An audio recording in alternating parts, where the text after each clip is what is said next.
କାମ ସେଥିପାଇଁ ଟିକେ ସମୟ ଦେଇ ହଉନି ଆଉ। ତଥାପି ମୁଁ କିନ୍ତୁ ଯେତିକି ଏଫର୍ଟ ଦେବା କଥା ଚେଷ୍ଟା କରୁଛି। ଆମର ଓରିଜିନ କ୍ଲାସ ସୋମବାର ମଙ୍ଗଳବାର ବୁଧବାର ଏମିତି କରୁଛନ୍ତି ନା? ହଁ ସୋମବାର ମଙ୍ଗଳବାର ବୁଧବାର ଆପଣ ଇଏ ହଉଛି, ଓରିଜିନ କିନ୍ତୁ କ୍ଲାସ। ଆପଣ ହଁ ଆପଣ ଜଏନ କଲେ କଣ ହବ, ଯେହେତୁ ଇଣ୍ଡିକେଟର ପଢା ହଉଛି ଅଲଗା କିଛି ଜିନିଷ ପଢା ହଉନି, ତ ହୁଁ ଏସବୁ ଜିନିଷ ବୁଝିବାକୁ ସହଜ ହବ। ଆପଣଙ୍କ ମାସ ଦେଢ ମାସ ଭିତରେ କୋର୍ସ ଓଭର ହେଇଯିବ, ଆପଣ ନ ଚାହିଁଲେ ଲାଷ୍ଟ ପର୍ଯ୍ୟନ୍ତ ଆଉ ଜଏନ କରିବା ଆବଶ୍ୟକତା ପଡିବନି। ହୁଁ ଆପଣ କଭର ସବୁ ଜିନିଷ ହେଇଯିବ। ହୁଁ। ସେଥିପାଇଁ କମ୍ବାଇନ କ୍ଲାସ କଲେ ଆପଣଙ୍କର ମାସ ଦେଢ ମାସ ହେଇଯିବ, ଆପଣ 3 ମାସ ପର୍ଯ୍ୟନ୍ତ ଯିବା ପାଇଁ ଆବଶ୍ୟକତା ପଡିବନି। ନାଇଁ ଯେ ସେ କଥା ସେଠି ନାହିଁ ଯେ, କଥା ହଉଛି ଆମେ ଯେତିକି ରିସିଭ୍ କରୁଛୁ ସେଟାକୁ ଭଲସେ ପ୍ରାକ୍ଟିସ ନ କରିବା ନିହାତି ଜରୁରୀ। ଆଜ୍ଞା ମୁଁ ଭାବୁଥିଲି କଣ କି ସୋମବାର ମଙ୍ଗଳବାର ବୁଧବାର କ୍ଲାସ କରିବି, ଗୁରୁ ଶୁକ୍ର ଶନି 3 ଦିନ ପ୍ରାକ୍ଟିସ କରିବି। ଆଜ୍ଞା ଦେଖିବା ଚାଲୁ, ନହେଲେ ଦେଖିବା ଆମେ ମଝିରେ ମଝିରେ ପ୍ରାକ୍ଟିସ ଚାଲିଥିବ, ନହେଲେ ମୁଁ ନେକ୍ସଟ ବ୍ୟାଚରେ ଆଉ ଯେତିକି ରିଭିଜନ କରିକି ହେଇଗଲେ ହେଇଯିବ। ଆଜ୍ଞା ମୋତେ ପ୍ଲାନିଂ ଅଛି ଆପଣଙ୍କ ପାଖରୁ ସରିଲା ପରେ ପ୍ରାକ୍ଟିସ 6 ମାସ ଖଣ୍ଡେ କରିବି, ପୁରା କ୍ଲିୟର ହେଲା ପରେ ପୁଣି ଆଉ ଜଏନ୍ କରିବି। ଆଜ୍ଞା। ଆଜ୍ଞା ସାର୍। ପାଡି sir good evening. Good evening sir. ଆଜି ଆଉ ସାର୍ କିଛି ଆଜି ମୁଁ ନେଲି, ଆପଣ ଯେମିତି କାଲି କହିଥିଲେ ଗୋଟେ ପୁଟ୍ ଟେ ନେଇଥିଲି ନିଫ୍ଟିର ଆଜ୍ଞା ଆଜ୍ଞା 24,100 ପୁଟ୍ ଟେ ନେଇଥିଲି। ଆଜ୍ଞା ତା ପ୍ରଥମେ କମିଲା ବଢିଲା ଚାଲିଥିଲା, ଲାଷ୍ଟ ବେଳକୁ 1300 1400 ଯେତେବେଳେ ଦେଖିଲି ପ୍ରଫିଟ୍ ଅଛି ଆଜ୍ଞା କାଟିଦେଲି। ଆଉ ବାକି ମୁଁ ସେ ଇଏ କରିକି ଗାର ଟାଣିକି ଆଜିଠୁ ପ୍ରାକ୍ଟିସ ଆରମ୍ଭ କରୁଛି। ଆଜ୍ଞା ଏଡିଏକ୍ସ ଟା ଉପରେ ମୁଁ ଆଉ ଟିକେ ଦେଖିବି, କ୍ଲାସ ଟା ସାର୍ ଦେଖିବି, ଆଉ ଥରେ ଭିଡିଓ ଟା ଦେଖିବି। ଏଡିଏକ୍ସ ଟା ଆଜ୍ଞା ମୋର ଆଉ ଟିକେ ସାର୍ ମାନେ ମୋର କ୍ଲିୟର ହେଇନି, ମୋର କନସେପ୍ଟ ଟା କ୍ଲିୟର ହେଇନି। ଏଡିଏକ୍ସ ଟା ଟିକେ ଆଜ୍ଞା। ଦେଖିକି ଏଡିଏକ୍ସ ଟା କରି ସବୁ ବାହାର କରିଦେବି, ସବୁ ଇଣ୍ଡିକେଟର ବାହାର କରିକି ଏଡିଏକ୍ସ ଟା ଲଗେଇବି। ଆପଣ ଆରଏସଆଇ, ଏଡିଏକ୍ସ ଆଉ ଲେଭେଲ ଇଏ ତିନିଟା ଟାଣି ଦେଖନ୍ତୁ। ମାନେ ଆଜ୍ଞା। ଆଧରେ ଆପଣ ଯଦି ରେଗୁଲାରଲି ପ୍ରାକ୍ଟିସ କରିବେ, ଆପଣ କିଛି କନଫର୍ମେସନ ଆସିଯିବ। ନା ମାନେ ଆଜି ସେ ଗୋଟେ ଲେବୁଲ ତଳକୁ ଆସିଲା, ମୁଁ ଆଜ୍ଞା ଭାବିଲି ଏଇଠୁ ମାର୍କେଟ ଟା ଖସିବ, ଏଇଠୁ ମାର୍କେଟ ଟା ଖସିଲା। ଆଜ୍ଞା ତାପରେ ମୁଁ ଯୋଡିଏ ପୁଟ୍ କିଣିଲି, ଆଜ୍ଞା 500-700 ଟଙ୍କା ପ୍ରଫିଟ ହେଲା ପରେ କାଟିଦେଲି। ତାପରେ ମାର୍କେଟ ଟା ଡ୍ରାଷ୍ଟିକାଲି ଖସିଗଲା, ଗୋଟେ ବଡ ସ୍ପାଇକ୍ ଟେ ମାଇଲା, ତାପରେ ତ ଖସିଗଲା। କିନ୍ତୁ ରଖିଥିଲେ ଆଉ ଟିକେ ଅଧିକ ପଇସା ହେଇଥାନ୍ତା, କିନ୍ତୁ ମୁଁ କହିଲି ନାଇଁ ରଖିବାନି, କାଟିଦବା ବୋଲି କାଟିଦେଲି। ଆଜ୍ଞା। ଆଜି ବ୍ରହ୍ମାସ୍ତ୍ରରେ କାହିଁକି ଲସ୍ ହେଲା କହିପାରିବେ ସାର୍? କିଛି ଆନାଲିସିସ୍ କରିଛନ୍ତି? ଆଜି ସାର୍ ମାର୍କେଟ ଗ୍ୟାପ୍ ଅପ୍ ଖୋଲିଲା, ତାପରେ ଡାଉନ ହବା ଷ୍ଟାର୍ଟ ହେଇଗଲା, ସେଥିପାଇଁ ବୋଧେ ଲସ୍ ହେଲା। ତେଣୁ ଏଇଟା ହେଲା ପେନ୍ ଆଣ୍ଡ ପେପରରେ ସମସ୍ତେ ଟିକେ ଲେଖିକି ରଖନ୍ତୁ, କାହିଁକି ଏସବୁ ଜିନିଷ ହୁଏ, ତାର ରିଜିନ୍ କଣ? ତା ରିଜିନ୍ କଣ ମାନେ ମୁଁ କହୁଛି, ଆପଣ ପେନ୍ ଆଣ୍ଡ ପେପର ଟିକେ ଲେଖିକି ରଖନ୍ତୁ ଏ ପଏଣ୍ଟ। କାଲି ଯେମିତି ଗୋଟେ ପଏଣ୍ଟ କହିଥିଲି କଣ ନା, ଯେତେବେଳେ ମାର୍କେଟ ଉପରକୁ ଯାଉଛି, ବୁଲିଶ ଅଛି ଉପରୁ ଯାଉଛି, ସେ ଜାଗାରେ କଣ ରେଜିଷ୍ଟାନ୍ସ ଖୋଜିବେନି। ରେଜିଷ୍ଟାନ୍ସ ଆଜ୍ଞା, ସେ ଜାଗାରେ କିଛି କାମରେ ଆସିବନି। ସେ ଯୋଉ ଆପଣ କହିଥିଲେ, ଏ ଯୋଉ ବଳଦ ମାନେ ଆଜ୍ଞା ଆଜ୍ଞା ଆଜ୍ଞା ସେ ବନ୍ଧା ଜାଗାରେ ବଳଦ ମାନେ, ହଁ। ଆଜ୍ଞା ଆଜ୍ଞା ସେଠି ସେ ସପୋର୍ଟ ଆପଣ ଦେଖିବେ। ଆଜ୍ଞା ସିମିଲାରଲି ମାର୍କେଟ ଯେତେବେଳେ ପୁରା ବିୟରିଶ ଅଛି, ସେ ଜାଗାରେ ସପୋର୍ଟ ଖୋଜିବେନି, କଣ ଖୋଜିବେ? ରେଜିଷ୍ଟାନ୍ସ ରଖୁଛି। ରେଜିଷ୍ଟାନ୍ସ ଖୋଜି ଏ ରିଜିନ୍ କହିଥିଲି।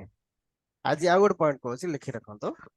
ପଏଣ୍ଟ ହେଲା କଣ, ଯେତେବେଳେ ମାର୍କେଟ ଟା ନେଗେଟିଭ ଥିବ, କଣ ଥିବ ମାର୍କେଟ ମହଲ ଟା ନେଗେଟିଭ ଥିବ, ବିୟରିଶ ଥିବ। କୌଣସି କାରଣ ଯଦି ଗ୍ୟାପ୍ ଅପ୍ ଓପନ ହେଇଗଲା, ଯଦି ଗ୍ଲୋବାଲ ମାର୍କେଟ ନେଇକରି ଗ୍ଲୋବାଲ ମାର୍କେଟ ରିଜିନ୍ ନେଇକି ଗ୍ୟାପ୍ ଅପ୍ ଓପନ ହେଇଗଲା, ଗ୍ଲୋବାଲ ପଜିଟିଭ ଅଛି, ତେଣୁ ମାର୍କେଟ ଗ୍ୟାପ୍ ଅପ୍ ହେଇଗଲା, ତାହେଲେ ସେ ଜାଗାରେ କଣ ହବ? ଆପଣ କଣ କରିବେ ନା, sell on rise, sell on rise. Market ଯେତେବେଳେ ଉପରକୁ ଯିବ, ସେତେବେଳେ ଆପଣ ସେଲ୍ କରିବା ପାଇଁ ଭାବିବେ, ବାୟ କରିବା ପାଇଁ ଭାବିବେ ନାହିଁ। ପଏଣ୍ଟ ଲେଖି ରଖନ୍ତୁ, ଇଏ କାମରେ ଆସିବ ଏଇ ପଏଣ୍ଟ ସବୁ। ଇଏ ପଏଣ୍ଟ ହେଲା ସବୁ ମାର୍କେଟ ସେଣ୍ଟିମେଣ୍ଟ, ମାର୍କେଟ ସାଇକୋଲୋଜି ଯୋଉ କହିଥିଲା, ମାର୍କେଟ ସାଇକୋଲୋଜି ଆପଣ ବୁଝିବା ପାଇଁ ପଡିବ। ଏଇ ପଏଣ୍ଟ ହେଲା ସବୁ ଇମ୍ପୋର୍ଟାଣ୍ଟ ପଏଣ୍ଟ ସବୁ। ଏଇ ପଏଣ୍ଟ ଯଦି ଆପଣ କାମ କଲେ ସଫିସିଏଣ୍ଟ ପ୍ରଫିଟ ପାଇବେ। ଆଜ୍ଞା। ସବୁ ଲୋକ ବାୟ କରୁଥିବେ, ଏଇଠି ମାର୍କେଟ ଉପରୁ ଦେଖନ୍ତୁ, ଆଜିର ଏଇଟା ବ୍ୟାଙ୍କ ନିଫ୍ଟି ମୁଁ ଲଗେଇଛି, ମାର୍କେଟ ଉପରୁ ଯାଉଛି, ସମସ୍ତେ ଲୋକ ବାୟ କରୁଥିବେ, କିନ୍ତୁ ଆପଣ ସେ ଜାଗାରେ ଗୋଟେ ମିନିଟ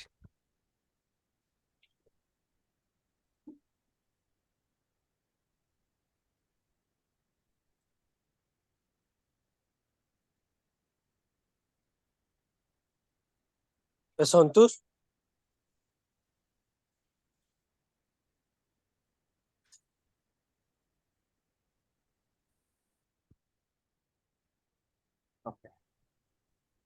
ସବୁ ଲୋକ ବାୟ କରୁଥିବେ କିନ୍ତୁ ଆପଣ ସେ ଜାଗାରେ ବାୟ କରିବେନି, ସେ ଜାଗାରେ କଣ କରିବେ? ସେଲ୍ କରିବେ। ସେଲ୍ କରିବେ। ମାନେ ଦେଖନ୍ତୁ ସମସ୍ତେ ଭାବେ ନାହିଁ ଆଜି ମାର୍କେଟ ରିକଭରି କରିଯିବ, ଆଜି ଗ୍ୟାପ ଅପ୍ ବସିଛି ମାର୍କେଟ ରିକଭରି କରିଯିବ, କରିବନି। କାହିଁକି ନା ମାର୍କେଟ ସେଣ୍ଟିମେଣ୍ଟ ଅଛି ନେଗେଟିଭ। ଗ୍ୟାପ ଅପ୍ ଓପନ ହେଲା ହେଲେ କଣ ଉପରୁ ପଳେଇଲା, ବାୟର ମାନେ ଆକ୍ଟିଭ ହେଲେ, କିନ୍ତୁ ମାର୍କେଟ ସେ ଜାଗାରେ କଣ ସଷ୍ଟେନ କରିବ ନାହିଁ। ତେଣୁ ମାର୍କେଟ ସଷ୍ଟେନ କରିବନି, ତଳକୁ ଆସିବାର ଚାନ୍ସେସ୍ ଅଧିକା। ଦେଖନ୍ତୁ ତଳକୁ ପୁରା ଆସିଲା, ଏ ଜାଗାରେ ପୁଣି କନସୋଲିଡେଟ କଲା, ବହୁତ ସମୟ କନସୋଲିଡେଟ ପୁରା ଗୋଟେ ରେଞ୍ଜ ଭିତରେ କଲା, ତାପରେ ଦେଖନ୍ତୁ ଜବରଦସ୍ତ ସେଲିଂ ଆସିଲା। ଇଏ ହେଲା ସବୁ ମାର୍କେଟ ସେଣ୍ଟିମେଣ୍ଟ ସବୁ। ସିମିଲାରଲି ମାର୍କେଟ ସେଣ୍ଟିମେଣ୍ଟ ତ ପଜିଟିଭ ଅଛି। ଇଏ ହେଲା ଗୋଟେ ପଏଣ୍ଟ, ଆକୁ ନୋଟ୍ ଡାଉନ୍ କରି ସବୁ ରଖନ୍ତୁ। ମାର୍କେଟ ପଜିଟିଭ ଅଛି, ମାର୍କେଟ ସେଣ୍ଟିମେଣ୍ଟ ଟା ପଜିଟିଭ ଅଛି। ତାହେଲେ ଗ୍ଲୋବାଲ ନେଗେଟିଭ ଯେହେତୁ ରହିଲା, ମାର୍କେଟ କଣ ଗ୍ୟାପ ଡାଉନ ହେଇଗଲା। ଗ୍ୟାପ ଡାଉନ ହେଇଗଲା ଗ୍ଲୋବାଲ ନ୍ୟୁଜ ନେଇକିରି ମାର୍କେଟ ଆପଣ ଗିଫ୍ଟ ନିଫ୍ଟି ଆଉ ଡାଉ ଫିଚର ଏସବୁ ନେଗେଟିଭ ଯେହେତୁ ରହିଲେ ମାର୍କେଟ ଗ୍ୟାପ ଡାଉନ ହେଇଗଲା। ତାହେଲେ ମାର୍କେଟ ଡାଉନ ଯିବାର ଚାନ୍ସେସ୍ କମ ରହିବ। କାହିଁକି ନା ଆପଣ ମାର୍କେଟ ସେଣ୍ଟିମେଣ୍ଟ ପଜିଟିଭ ଅଛି, ତେଣୁ ସେ ଜାଗାରେ କଣ ହବ, ଗ୍ୟାପ ଡାଉନ ଯଦି ହଉଛି ଆପଣ କଣ କରିବେ, এটা buy on dip. Buy on dip, ଯେତେ ଡିପ୍ ଯିବ ଆପଣ ବାୟ କରିବେ, ସେଲ୍ କଥା ଭାବିବେନି। ଏ ଜାଗାରେ ବାୟ କରିବେ, ସେଲ୍ କରିବେ ନାହିଁ। ଏଇଟା ହେଲା ମାର୍କେଟ ସେଣ୍ଟିମେଣ୍ଟ। ପଏଣ୍ଟ ଲେଖି ରଖନ୍ତୁ। ତେଣୁ ଯେତେବେଳେ ଲାଇଭ ମାର୍କେଟ ଆପଣ ସବୁ କରିବେ, ଏଇଭଳିଆ ଜିନିଷ ଧ୍ୟାନ ଦେଇକିରି ଟ୍ରେଡ୍ କରିବେ। ମାନେ ମନେ ଇଚ୍ଛା ଯୋଉ ପୋଜିସନ ଆପଣ ପକେଇ ଦେଇଥାନ୍ତେ, ପୋଜିସନ ପକେଇବେନି।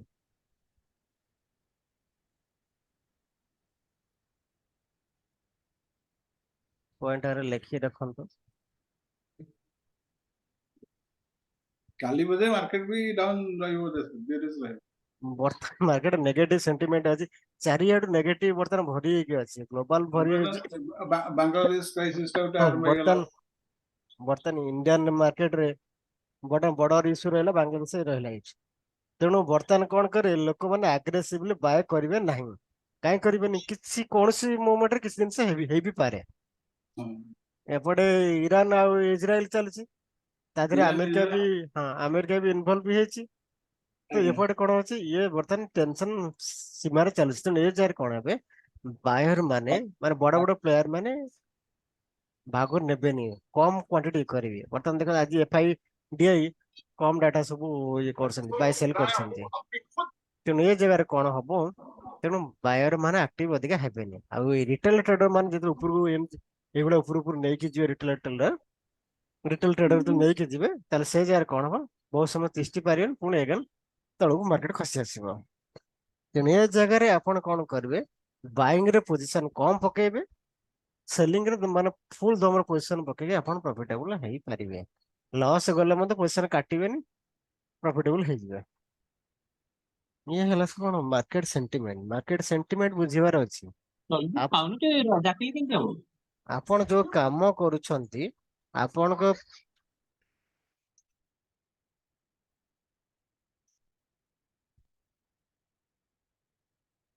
ଟାଇମ ଟେବୁଲ ସେଠି ଅଛି, ଦେଖିଦିଅ ତମ ବ୍ୟାଗରେ ଦେଖିଦିଅ, ମାମା ରଖିছে ବ୍ୟାଗ ଦେଖିଦିଅ। ତେଣୁ ଏଠି ମାର୍କେଟ ସେଣ୍ଟିମେଣ୍ଟ ବୁଝିବାର ଅଛି। ଆପଣ ସାର୍ ଜଣଙ୍କ ଏଇ ସହିତ, ଆଜ୍ଞା କୁହନ୍ତୁ ସାର୍ ସାର୍। ଏଇ ସମୟରେ ଯଦି ଫ୍ଲାଟ୍ ଓପନିଂ ହେଲା, ବେଶୀ କିଛି ଗ୍ୟାପ୍ ଡାଉନ୍ କି ଗ୍ୟାପ୍ ଅପ୍ ନୁହେଁ, ଜଷ୍ଟ ପାଖାପାଖି ଫ୍ଲାଟ୍ ଓପନିଂ ହେଲା, ଯଦି ଫ୍ଲାଟ ଓପନିଂ ହେଲା, ସେଇ ଅନୁଯାୟୀ ଡିସିସନ ନେବେ। ମୁଭମେଣ୍ଟ ଫିର କି ବି ମାନେ ମୋମେଣ୍ଟ ଦେଖିକିରି ଆପଣ ଡିସିସନ ନେବେ। ଚୁପଚାପ ଯଦି କୌଣସି ପ୍ରକାର ଆପଣ ଡିରେକ୍ସନ ନ ପାଉଛନ୍ତି, ତାହେଲେ ନୋ ଟ୍ରେଡ କରିବେ ନାହିଁ। ଫ୍ଲାଟ ଓପନ ହେଇଗଲା, ଆପଣ ଠିକ ସେ ଡିରେକ୍ସନ ଜାଣି ପାରୁନାହାନ୍ତି, ଆପଣଙ୍କ ଷ୍ଟ୍ରାଟେଜି ଆସୁନି, ନୋ ଟ୍ରେଡ କରିବେ ନାହିଁ। ରେଜିଷ୍ଟ୍ରେସନ ଉପରେ ଥାଏ ନା, ସପୋର୍ଟ ତଳେ ଥାଏ ସାର୍ ନା? ଆଜ୍ଞା, ଆଜ୍ଞା। ତ ଇଏ ପଏଣ୍ଟ ନୋଟ୍ ଡାଉନ କରି ରଖନ୍ତୁ। ଦେଖନ୍ତୁ, ଆମେ ପାଠରେ ଯିବା ପୂର୍ବରୁ ଆଜିର ମାର୍କେଟ ଯାହା ସିଚୁଏସନ ଅଛି, ଷ୍ଟକ ରେ ଯାହା ହେଇଛି, ମୁଁ ସବୁ ଜିନିଷ ଦେଖେଇ ଦଉଛି ଆପଣଙ୍କୁ। ଯୋଉ ଯୋଉ ଅଛି ଦେଖନ୍ତୁ, ମାର୍କେଟ ଏଇଠି ଦେଖନ୍ତୁ SDFC ଗୋଟେ ଅଛି। ଆଜି ଆଲଗୋରେ ଯୋଉ ଯୋଉ ଟ୍ରେଡ ସବୁ ପ୍ଲେସ୍ ହେଇଥିଲା, ମୁଁ ସେଇଟା ସବୁ ଦେଖେଇ ଦଉଛି, ତାର ସିଚୁଏସନ ସବୁ କଣ ହେଇଥିଲା, କାହିଁକି ଆଜି ଲସ୍ ଦେଲା। ଛୋଟିଆ ଲସ୍ ରେ ବି ଆମେ ବାହାରି ଗଲୁ। ନହେଲେ ବଡ ଲସ୍ ହେଇଥାନ୍ତା, ଛୋଟିଆ ଲସ୍ ବାହାରିଲି କଣ ଦେଖନ୍ତୁ, ଇଏ ମାର୍କେଟ ଓପନ ହେଲା ତ ପୁରା ଉପରୁ ଚାଲିଲା, ଗଲା ପରେ କଣ ହେଇଛି ଆମ ଟାର୍ଗେଟ କିଛି ଗଲାନି, ଅଳ୍ପ ବାଟ ଯେ ଅଳ୍ପ ପ୍ରଫିଟ ଦେଖିଲେ, ତାପରେ କଣ ହେଲା ତଳକୁ ଆସିଗଲା। ତଳକୁ ଆସିଲେ କଣ ଏଠି ଏସଏଲ ହେଇଯାଇଥିଲା, ବଡ ଏସଏଲ ହେଇଥାନ୍ତା, କିନ୍ତୁ ଛୋଟରେ ଆମେ ସବୁ ବାହାରି ଗଲୁ। ଇଏ ଗୋଟେ ଏଚଡିଏଫସି ଥିଲା, ଆଉ ଗୋଟେ ଥିଲା ଦେଖନ୍ତୁ ମାରୁତି ବି ଗୋଟେ ଥିଲା ଆମ ଇଏକୁ ଆସିଥିଲା, ମାରୁତି ଗୋଟେ ଦେଖନ୍ତୁ। ତେଣୁ ସବୁ କଣ ହେଇଛି ସେଲ ଅନ୍ ରାଇଜ ହେଇଛି, ସବୁ ସବୁ ସେଲ ଅନ୍ ରାଇଜ। ଦେଖନ୍ତୁ ଇଏ ହେଲା, ଇଏ କ୍ୟାଣ୍ଡେଲ ବ୍ରେକ୍ କଲା, ଫାଷ୍ଟ କ୍ୟାଣ୍ଡେଲ ହାଇକି ବ୍ରେକ୍ କଲା, ତାପରେ ଦେଖନ୍ତୁ ମାର୍କେଟ ପୁରା ଧରାଶାୟୀ। ନେକ୍ସଟ ଦେଖନ୍ତୁ ଏ ସବୁ ଯେତେ ସବୁ ହେଇଛନ୍ତି ସମସ୍ତଙ୍କ ଅବସ୍ଥା ଆଇସିଆର ମୋଟର ଗୋଟେ ଦେଖନ୍ତୁ, ଦେଖନ୍ତୁ ଫାଷ୍ଟ ଆମେ ପ୍ରଫିଟ ରେ ଥିଲେ, ତାପରେ ପ୍ରଫିଟ ଟା କନଭର୍ଟ ହେଇଗଲା ଲସ୍ କୁ। ରିଜିନ ହେଲା କଣ ଦେଖନ୍ତୁ, ଆଇସିଆର ମୋଟର ପ୍ରଫିଟ ଦେଖେଇଲା 500 ଟଙ୍କା ପାଖାପାଖି ପ୍ରଫିଟ ଦେଖେଇଲା, ତାପରେ ଲସ୍ କରିଦେଲା। କାହିଁକି ନା ମାର୍କେଟ ଆଉ ସଷ୍ଟେନ କଲାନି, ଉପରକୁ ଗଲା ଫିର ତଳକୁ ପଳେଇ ଆସିଲା। ନେକ୍ସଟ ଦେଖନ୍ତୁ ଆଉ ଗୋଟେ ଟ୍ରେଡ ଦେଖଉଛି ବାଜାଜ ଫାଇନାନ୍ସ।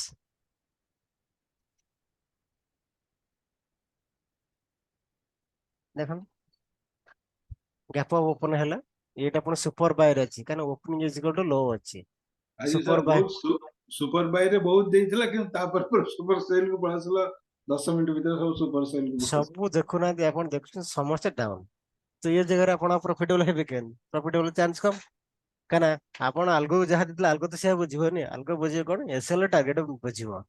ତେଣୁ ସେ ଜାଗାରେ ଆପଣ କଣ କରିବେ, ମାନୁଆଲ ଟ୍ରେଡ କଲେ ଆପଣ ଦେଖିଲେ ଅଳ୍ପ ପ୍ରଫିଟ 100 ପଏଣ୍ଟ 200 ପଏଣ୍ଟ ଦେଖିଲେ, 100 200 ଦେଖିଲେ, ନହେଲେ କଷ୍ଟ ବାହାରିଛି, ଆଲଗୋ ତ ସେ ଜିନିଷ ବୁଝିବନି। ତେଣୁ କଣ କରିବେ, ସେ ଆପଣ ଆଜି ଟାର୍ଗେଟ ଦେବ, ନହେଲେ ସେଟା। ତେଣୁ ସବୁ ଜିନିଷ ଆଜି ଯେତେ ଷ୍ଟକ୍ ଦେଖିବେ, ବର୍ତ୍ତମାନ ଏ ଜାଗାରେ ଯେତେଟା ଷ୍ଟକ୍ ବି ଆଡ ହେଇଛି 20 40 ଷ୍ଟକ୍, ଯେତେଟା ଷ୍ଟକ୍ ମାରିକି ଆପଣ ଦେଖିବେ ସମସ୍ତଙ୍କ ଅବସ୍ଥା ସେଇଆ ହେଇଛି। ଗୋଟେ ଯୋଡେ କିଛି ଉପରୁ ଯାଇଛନ୍ତି, ଆଉ ନହେଲେ ସମସ୍ତେ ଅବସ୍ଥା ହେଇଛି। ଦେଖନ୍ତୁ ମୁଁ ଫାଷ୍ଟ ଆଜି କଲ ଦେଇଥିଲି ଫ୍ରି ଗ୍ରୁପ ରେ ଆଉ ପେଡ୍ ଗ୍ରୁପ ରେ ବୋଥରେ ଦେଇଥିଲି, କୋଫରେଜ ଦେଇଥିଲେ। କୋଫରେଜ କଣ ମାନୁଆଲ ଟ୍ରେଡ ଦେବା ଅଲଗା, ଦେଖନ୍ତୁ ମୁଁ ଷ୍ଟାର୍ଟିଂ ରୁ ଦେଇଥିଲି କୋଫରେଜ ଯୋଉ ଟ୍ରେଡ ଦେଇଥିଲି, ଆମର କ୍ରସ କଲା ତ ଡେ ହାଇ କ୍ରସ କଲା, ଦେଖନ୍ତୁ ଡେ ହାଇ ହେଲା ଏଇଟା, ପ୍ରିଭିୟସ ଡେ ହାଇ ହେଲା ଏଇଟା, ଏ ଲାଇନ ମାନେ କଲ ପଛରେ ରିଜିନ ସବୁ ଜିନିଷ ଦେଖନ୍ତୁ। ଏଇଟା ହେଲା ଡେ ହାଇ କ୍ରସ କଲା, ଯେତେବେଳେ ଭିଆଇ କ୍ରସ କଲା, ଷ୍ଟାର୍ଟିଂ ରୁ ତାର ଉପରେ ହେଲା, ଭିଆଇ କ୍ରସ କଲା, ମୁଁ ଏଇ ଲେଭେଲ କଲ ଟା ଦେଇଦେଲି। ତେଣୁ ଯେହେତୁ ମାର୍କେଟ ଏଇ ପର୍ଯ୍ୟନ୍ତ ମୁଭ କଲା, ଫାଷ୍ଟ କ୍ୟାଣ୍ଡେଲ ଆପଣ ପ୍ରଫିଟେବଲ ହେଇଗଲେ, କ୍ଲୋଜ। ତାପରେ ତଳକୁ ଆସିଲା, ତଳକୁ ଆସି ଏଗେନ ପୁଣି ଲେଭେଲ କ୍ରସ କଲା, ଏଗେନ ଉପର କିଛି ଗଲା, ଗଲା ପରେ ତାପରେ ଏଗେନ ଦେଖନ୍ତୁ ମାର୍କେଟ ପୁରା ଡାଉନ। ତେଣୁ ମାନୁଆଲ ଟ୍ରେଡ କଲେ କଣ, ଆପଣ ଯଦି ବ୍ରହ୍ମାସ୍ତ୍ର ଷ୍ଟ୍ରାଟେଜି ୟୁଜ କରୁଛନ୍ତି, ବ୍ରହ୍ମାସ୍ତ୍ର ସ୍କାନର ୟୁଜ କରୁଛନ୍ତି, ତ ଆପଣ ମାନୁଆଲ ଟ୍ରେଡ କଲେ କଣ ପ୍ରଫିଟ ହେଲେ କିଛି ପ୍ରଫିଟ ବୁକ୍ କରିଦେଲେ, ନହେଲେ କଷ୍ଟ ବାହାରିଗଲେ ତ ପ୍ରଫିଟେବଲ ହେଇଯିବେ। କିନ୍ତୁ ଆଲଗୋ ତ ସେ ଜିନିଷ ବୁଝିବନି, ଆଲଗୋ କଣ ଟାର୍ଗେଟ ଦିଆ ହେଇଥିବ, ଆଇଦର ଲସ୍ କରିବ 700, ନହେଲେ ପ୍ରଫିଟ ବୁକ୍ କରିବ 1200, ଯାହାହେଲେ ଗୋଟେ କଣ୍ଡିସନ ହବ। ଯେହେତୁ ଆମେ ଦେଖିଲୁ ଆଜି ମାର୍କେଟ ନାହିଁ, ତଳକୁ ଯିବାର ଚାନ୍ସେସ୍ ସବୁ ଅଛି, ଉପରକୁ ଆଉ ଗଲାନି, ସେଲ ଅନ୍ ରାଇଜ ହବ। ତେଣୁ ଯାହାର ଯା ଛୋଟ ମୋଟ ଲସ୍ ରେ ସବୁ ବୁକ୍ ହେଇଗଲା ସବୁ ଜିନିଷ। କିନ୍ତୁ ଏଇଭଳିଆ ଜିନିଷ ହେଲେ ଆପଣ ତ ମାର୍କେଟ ସେଣ୍ଟିମେଣ୍ଟ ଦେଖିବେ, ମାନୁଆଲ ଟ୍ରେଡ ଆପଣ କରୁଛନ୍ତି, ତାହେଲେ ଏଥିରେ କଣ ସେଲ ଅନ୍ ରାଇଜ କରିବେ, ଆଉ ବାଇଂ ରେ ପ୍ଲାନିଂ କରିବେନି, ସେଲ ଅନ୍ ରାଇଜ।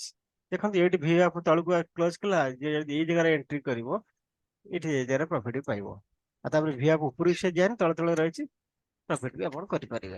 ଆଲଗୋରେ ସାର୍ ଆଜି କଣ ଆପଣ ମାନୁଆଲି ଷ୍ଟପ୍ କରିଛନ୍ତି ନା ସେ ମନୁଆଲ ଷ୍ଟପ୍ କରିଛନ୍ତି? ମାନୁଆଲ ଷ୍ଟପ୍ କରାହେଇଛି ନା ଏଠି। ଆଜ୍ଞା। ବର୍ତ୍ତମାନ ଯେହେତୁ ଏକ୍ସପେରିମେଣ୍ଟ ଚାଲିଛି ନା, ମୁଁ କହିଲି ନା ବର୍ତ୍ତମାନ ହଁ ହଁ ଏକ୍ସପେରିମେଣ୍ଟ ଚାଲିଛି, ଆଜ୍ଞା ବର୍ତ୍ତମାନ ଫୁଲ ଆଲଗୋ ଛଡା ହେଇନି, ବର୍ତ୍ତମାନ ଏକ୍ସପେରିମେଣ୍ଟ ଆଜ୍ଞା ଚାଲିଛି। ଯେହେତୁ ଏକ୍ସପେରିମେଣ୍ଟ ଚାଲିଛି, ସେ ଜାଗାରେ ଆମେ ନହେଲେ ଆମେ ତ ଯୋଉଟା ମୋର ତ ବଡ କ୍ୟାପିଟାଲ ଲାଗିଛି ନା, 1.5 ଲକ୍ଷ କ୍ୟାପିଟାଲ ବର୍ତ୍ତମାନ ଲାଗିଛି, ତ ଆଜ୍ଞା ସେମିତି ହେଲେ କଣ 5ଟା ଟ୍ରେଡ ଲସ୍ ହେଇଥାନ୍ତା, 5ଟା ଟ୍ରେଡ ଲସ୍ ହେଇଥିଲେ କେତେ 3500 ଟଙ୍କା ଚାଲି ଯାଇଥାନ୍ତା। ଆଜ୍ଞା ତେଣୁ ସେ ଜାଗାରେ ଆମେ ଜାଣିଛୁ ମାର୍କେଟ କଣ୍ଡିସନ ଏଇଆ ହବ, ତେଣୁ ସେଥିପାଇଁ ପ୍ରଫିଟ ଦେଖେଇଲା, ଫାଷ୍ଟ 1200 ପାଖେ ପ୍ରଫିଟ ଗଲା, ପ୍ରଫିଟ ଗଲା ପରେ ତଳକୁ ସେଠୁ ସଡନଲି ସବୁ ଖସିଗଲେ, ସେଠି। ସେଥିପାଇଁ ଆମେ ଲସ୍ ଯାହା ହେଲା 1200 ଟଙ୍କା ଲସ୍ ହେଲା, ବୁକ୍ କରିଦେଲେ ସବୁ। ତେଣୁ ଆମ ହାତରେ କଣ୍ଟ୍ରୋଲ ଅଛି, ଆମେ ମାନୁଆଲ ବି ବୁକ୍ କରିଦେଇ ପାରିବୁ। ସେ ଆଲଗୋରେ ମାନୁଆଲ ଯୋଉ ଏକ୍ଜିଷ୍ଟ ମାର୍କେଟ ରହିଯିବ।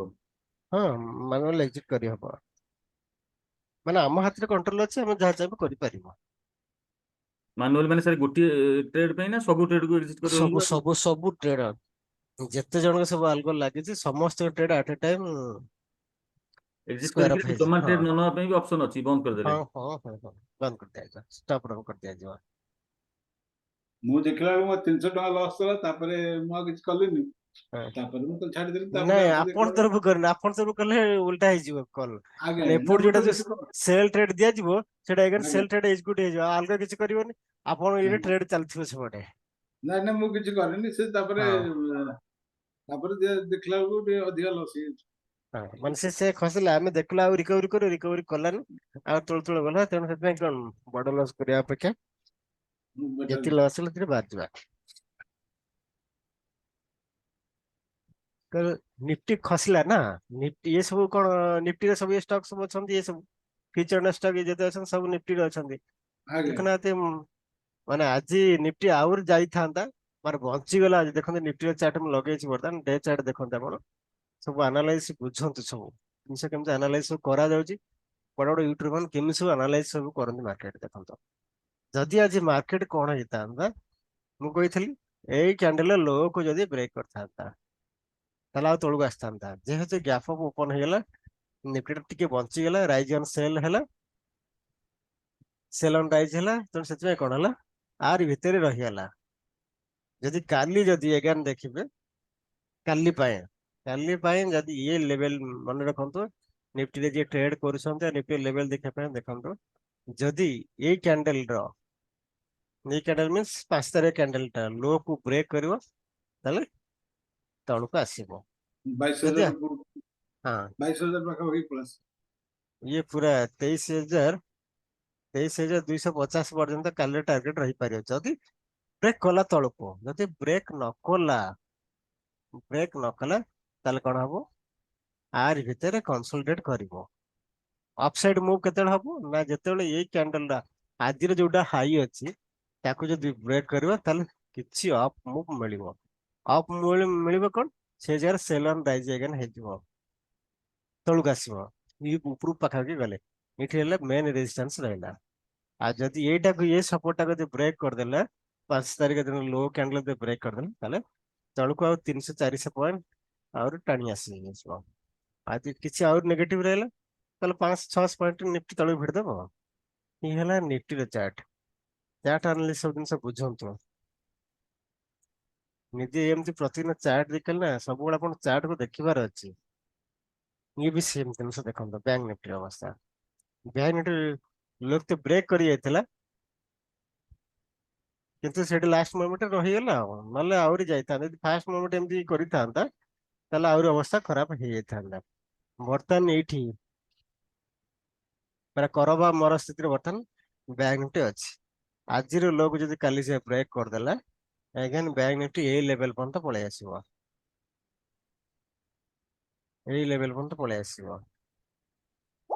ଯଦି ଆଜିର ଲୋକୁ ସେ ବ୍ରେକ୍ କରେ, ଯଦି ବ୍ରେକ୍ ନ କଲା, ଫ୍ଲାଟ୍ ଓପନ ହେଲା, ଯଦି ରହିଲା, ତାହେଲେ ଏଇ ଲେଭେଲ ଭିତରେ କନସୋଲିଡେଟ୍ କରିବ। ଏଇ ଲେଭେଲ ବ୍ରେକ୍ କରିପାରିବନି କାଲି, ଏଇ ଲେଭେଲ ଭିତରେ ରହିବ। ନେକ୍ସଟ ଯେତେବେଳେ ଏଇ ଲେଭେଲକୁ ବ୍ରେକ୍ କରିବ, ତାହେଲେ ଆସ୍ତେ ଆସ୍ତେ ଅପ୍ ମୁଭ୍ ହବ।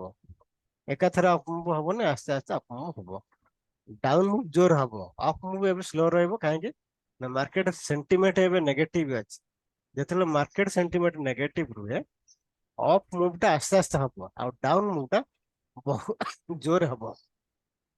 ଆପଣ ଦେଖିଥିବେ ଆଜି ଯୋଉ ଫି ନିଫ୍ଟିରେ ଦେଖନ୍ତୁ, 22,600 କଲ୍ ଦେଇଥିଲି ମୁଁ, ଦେଖନ୍ତୁ ଏଇ ଏମିତି କାଲକୁଲେସନ କରାଯାଏ, ହିରୋ ଜିରୋ ଜିନିଷ ଦିଆଯାଏ। ଆପଣ ନିଜେ ପ୍ରପରଲି ଷ୍ଟଡି କରି ଦେଖନ୍ତୁ। 22,600 ମୁଁ ଦେଇଥିଲି 30 ଟଙ୍କାରେ ବାଇ କରିବା ପାଇଁ, ନା 40 ଟଙ୍କା, 30 ଟଙ୍କା ଦେଇଥିଲି ବାଇ କରିବା ପାଇଁ। ଦେଖନ୍ତୁ 5 ମିନିଟ୍ କ୍ୟାଣ୍ଡେଲ ମୁଁ ଲଗେଇ ଦଉଛି, ଏଇଠି ଦିଆଥିଲା 30 ଟଙ୍କାର ବାଇ କରିବା ପାଇଁ। ଫାଷ୍ଟ ଉପରୁ ଗଲା, କେତେ ହାଇ ମାରିଲା, 86 ମାରିଲା, ତାପରେ ଆଜ୍ଞା ତଳକୁ ଆସିଲା। ତଳକୁ ଆସିଲା ପରେ ଆଜ୍ଞା ଦେଖନ୍ତୁ ହାଇ ମାରିଲା ଯାଇ କେତେ, 120। ଏଇଭଳିଆ ଯଦି ଆପଣ ଧରି ପାରିଲେ, ଏଇଭଳିଆ ମୁଭ୍ ଆପଣ ଯଦି ଧରି ପାରିଲେ, ତାହେଲେ କଣ ହବ, ମାନେ ଆପଣ 200-300 ଟଙ୍କା 500 ଟଙ୍କା ଲଗେଇ ମଧ୍ୟ 1,000-2,000 ଟଙ୍କା ଇନକମ୍ କରିପାରିବେ। ଯୋଉଦିନ ଯେତେ ଦିନ ପର୍ଯ୍ୟନ୍ତ ଏଇ ବର୍ତ୍ତମାନ ଏକ୍ସପାୟାରୀ ସବୁ ଚାଲିଛି, ଏଇଭଳିଆ ଯଦି ଆପଣ ହିରୋ ଜିରୋ ଧରି ପାରିଲେ ନିଜ ଆନାଲିସିସ ରେ, ଦେଖନ୍ତୁ ମାର୍କେଟ ଏଇଠି ତଳେ ପୁରା ଅଛି। ଏଇ ଲେଭେଲ ଜଣେ ଚାହିଁଲେ ଧରିପାରିବେ। ଏ 12 ଟଙ୍କାର ଧରିଥାନ୍ତା ଯିଏ, ଦେଖନ୍ତୁ ଏଇଠି 12 ଟଙ୍କା ଯେତେବେଳେ ଚାଲିଥିଲା, 9 ଟଙ୍କା 10 ଟଙ୍କା ଚାଲିଥିଲା, ଏଇଠି ଜଣେ ଯଦି 1000 କ୍ୱାଣ୍ଟିଟି ପକେଇବ 10,000 ଲଗେଇଲା ରିସ୍କ ଯଦି କିଛି ନେଲା ଦେଖନ୍ତୁ 100 ପଏଣ୍ଟ ମୁଭ କଲା ଏ ଜାଗାରେ ମିନ୍ସ 10,000 ଲଗେଇକିରି ଆପଣ କ୍ୟାପିଟାଲ 1 ଲାଖ ଗୋଟେ ଦିନ ହେଇପାରିବ ଲୋକ ବି ବନଉଛନ୍ତି ଆପଣ ପ୍ରପରଲି କାଲକୁଲେସନ କରିବେ ଦେଖନ୍ତୁ ଇଏ ଯୋଉ ଚାଲିଥିଲା ମାର୍କେଟ ସେ ଜାଗା କଣ ଏଇ ଟାଇମରେ କନସୋଲିଡେଟ କରିଥିଲା ଜଣେ ଏଇ ଜାଗାରୁ ପକେଇବ ଟାଇମ ଦେଖନ୍ତୁ ଏଇ ଟାଇମ କେତେ 1:30 ଟାଇମରେ କୋଉଠି ଥିଲା ମାର୍କେଟ ଦେଖନ୍ତୁ 1:30 ବେଳେ ଏଇଠି ମାର୍କେଟ ଥିଲା ଜଣେ ଯଦି ରିସ୍କ ନେଇକି କାଲକୁଲେସନ ଟା ଠିକ ରହିବ ନାହିଁ ମାର୍କେଟ ଆଜି ଉପରୁ ଯିବାର ନାହିଁ ମୋ ସହିତ ଜଣେ ଦି ଜଣ ଲାଇନରେ ଥିଲେ ସେ ଟାଇମରେ ସେ କହିଲେ ମାର୍କେଟ ଉପରୁ ଯିବ ମୁଁ କହିଲି ଜମା ଉପରୁ ଯିବେନି କାରଣ ଏଠି ଗୋଟେ ଆଉ ଗୋଟେ ପାଟର୍ନ ବନୁଥିଲା ସେ କହିଲେ ମାର୍କେଟ ଉପରୁ ଯିବ ମୁଁ କହିଲି ଜମା ଯିବାର ଚାନ୍ସେସ୍ ନାହିଁ ଯଦି କିଣିବାର ଅଛି ଫୁଡ୍ କିଣନ୍ତୁ ମୋ ସହିତ କଥା ହଉଥିଲେ ସେ କଲ୍ କିଣିଲେ ଲସ୍ କଲେ ତାପରେ ଫୁଡ୍ କିଣି 10 ବି ରିକଭରି କରିଦେଲେ ତ ଜିନିଷ ହେଲା କଣ ଏଇଠି ମାର୍କେଟ ଯିବାର ଚାନ୍ସେସ୍ ନାହିଁ ତେଣୁ ମାର୍କେଟ ଯେହେତୁ କିଛି ସମୟ ପର୍ଯ୍ୟନ୍ତ ବାୟର ସେଲର କିଛି ଆକ୍ଟିଭ ରହିଲେନି ଯେହେତୁ ମାର୍କେଟ ନେଗେଟିଭ ସେଣ୍ଟିମେଣ୍ଟ ରହିଲା ଏଠି ଆକ୍ଟିଭ ରହିଲେନି ତେଣୁ ସେଥିପାଇଁ କନସୋଲିଡେଟ କଲା ତାପରେ ଯଦି କନସୋଲିଡେଟ କରି ବ୍ରେକ୍ ନା କରି ଉପରୁ ନ ଯାଇ ପାରିଲା ସେଠି ସେଲର ମାନେ ଆକ୍ଟିଭ ହେଇଗଲେ ପୁରା ଦବେଇକି ନେଇଗଲେ ଏଇଠି ଜଣେ 10,000 ଟଙ୍କା ଲଗେଇବ ଏଇଭଳିଆ ସିଚୁଏସନରେ ରିସ୍କ ତ ନିଶ୍ଚୟ ରହିବ 5,000 ରିସ୍କ ଯଦି ରଖିବେ 1,00,000 ଟଙ୍କା ପ୍ରଫିଟ ପାଇବେ ଆପଣଙ୍କ ଆକାଉଣ୍ଟ କ୍ୟାପିଟାଲ 5 ଲକ୍ଷ ଟଙ୍କା ଅଛି 5,000 ଟଙ୍କା ଟିକେ ରିସ୍କ ଲଗେଇଲେ 5,000 ଟଙ୍କା ରିସ୍କ ଲଗେଇଲେ ରିୱାର୍ଡ ପାଇଲେ କେତେ 1 ଲାଖ ଛୋଟ ଟ୍ରେଡର ଅଛନ୍ତି ଆପଣଙ୍କ ପାଖେ କ୍ୟାପିଟାଲ ଅଛି 1 ଲାଖ ଅଛି ରିସ୍କ ଲଗେଇଲେ 1,000 ଟଙ୍କା 1,000 ଟଙ୍କା ଲଗେଇଲେ ଆପଣ ଏଠି ପ୍ରଫିଟ ହେଲା କେତେ 10,000 ଟଙ୍କା ଡେଲି ଯୋଉ ହିରୋ ଜିରୋ କଲ୍ ଦିଆଯାଏ ଏଇ ଟାଇପ ସବୁ ଆନାଲିସିସ୍ କରି ଦିଆଯାଏ ତ ଆପଣ ମାନେ ମଧ୍ୟ ଚାହିଁଲେ କରିପାରିବେ ସବୁ ଆଉ କାହାର କିଛି କ୍ୱେଶ୍ଚିନ୍ ଅଛି କିଛି କହିବାର ଅଛି କୁହନ୍ତୁ ତାପରେ ନେକ୍ସଟ ଆଉ ପାଠକୁ ଯିବା ଆଉ କାହାର କିଛି କ୍ୱେଶ୍ଚିନ୍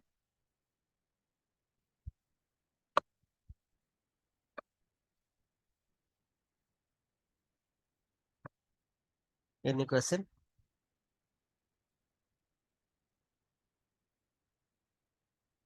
ଓକେ ତାହେଲେ ଚାଲନ୍ତୁ ଆଜ୍ଞା ଆମେ ଯୋଉଠି କ୍ୟାଣ୍ଡେଲ ଷ୍ଟିକ୍ ଅଧା ରଖିଥିଲେ କ୍ୟାଣ୍ଡେଲ ଷ୍ଟିକ୍ ଯିବା ତେଣୁ ସବୁଠୁ ଇମ୍ପୋର୍ଟାଣ୍ଟ ଜିନିଷ ହେଲା ଆପଣ ଯାହା ସହିତ ଯୁଦ୍ଧ କରିବା ପାଇଁ ଯାଉଛନ୍ତି ଫାଇଟ୍ କରିବା ପାଇଁ ଯାଉଛନ୍ତି ତାର ସେଣ୍ଟିମେଣ୍ଟ ବୁଝିବା ଦରକାର ସାର୍ ଆଜ୍ଞା ଗୋଟେ କ୍ୱେଶ୍ଚେନ୍ ସାର୍ ସାର୍ ଯୋଉ ଫିନ୍ ନିଫ୍ଟିର କି ଯେକୌଣସି ଇଣ୍ଡେକ୍ସ ର ଧର ଯୋଉ ଆଜ୍ଞା ନିଫ୍ଟି 50 କିମ୍ବା ଆମର ଯେକୌଣସି ବି ହଉ ଆପଣ ତାର ଆଜ୍ଞା ଅପସନ ଚେନ୍ ଦେଖିକି ମାନେ ଟ୍ରେଡିଂ କରୁଛନ୍ତି ନା ମୂଳଟା ଯୋଉଟା ଦେଖୁଛନ୍ତି କି ମୂଳ ହଁ ପ୍ରାଇସ୍ ଟା ଦେଖିକି କରୁଛନ୍ତି ସବୁ ମୋ ପାଖେ 4ଟା ସିଷ୍ଟମ ଲାଗିଛି 4ଟା ସିଷ୍ଟମରେ ଗୋଟେରେ ଅପସନ ଚେନ୍ ଚାଲୁଛି ସଫ୍ଟୱେର ସବୁ ସଫ୍ଟୱେର ଚାଲିଛି ସଫ୍ଟୱେରରେ ମୁଁ ଦେଖୁଛି ମୋର ଲେଭେଲ ସବୁ ଜିନିଷ ଦେଖିଲି ସବୁ ଜିନିଷ ମାନେ ମୁଁ ଟ୍ରେଡ କରିବା ପୂର୍ବରୁ ସବୁ ପ୍ରକାର ଜିନିଷ ଦେଖେ ଦେଖି ସାରି ତାପରେ ଟ୍ରେଡ କରେ ତା ମାନେ ଯେ ଆପଣ ଭାବନ୍ତି ଟ୍ରେଡ ଚାଲିଥିଲେ ଲସ୍ କାହିଁକି ହଉଛି ହବ କାରଣ ମାର୍କେଟ ମୁଭ ଆପଣ ସବୁ କାଲକୁଲେସନ ସହି ରହିଲେ ବି ସବୁବେଳେ ମାର୍କେଟ ତାକୁ ରେସପେକ୍ଟ ଦେଲେ ସେମିତି ମାନେ ନାହିଁ ଗୋଟେ ଦେଖିବେ ଗୋଟେ କାର୍ ଟେ ଜୋରରେ ଚାଲୁଥିବ ତାର କିଛି ଆକ୍ସିଡେଣ୍ଟ ହଉନଥିବ ଗୋଟେ 40-50 କିଲୋମିଟର ଯାଉଥିବ ସେ ସବୁବେଳେ ଆକ୍ସିଡେଣ୍ଟ କରୁଥିବ ତେଣୁ ଇଏ ସବୁ ହେଲା ଦୈବ ଦୁର୍ଘଟଣା କାହା ହାତରେ ନାହିଁ ସେଇଭଳି ଇଏ ବି ଜିନିଷ ଆପଣ ଯାହା ବି କରୁଥିବେ ମାର୍କେଟ ସବୁବେଳେ ରେସପେକ୍ଟ ଦବ ବୋଲି ମାନେ ନାହିଁ ବଟ୍ ମୋଷ୍ଟ ଟାଇମ୍ ରେସପେକ୍ଟ ଦବ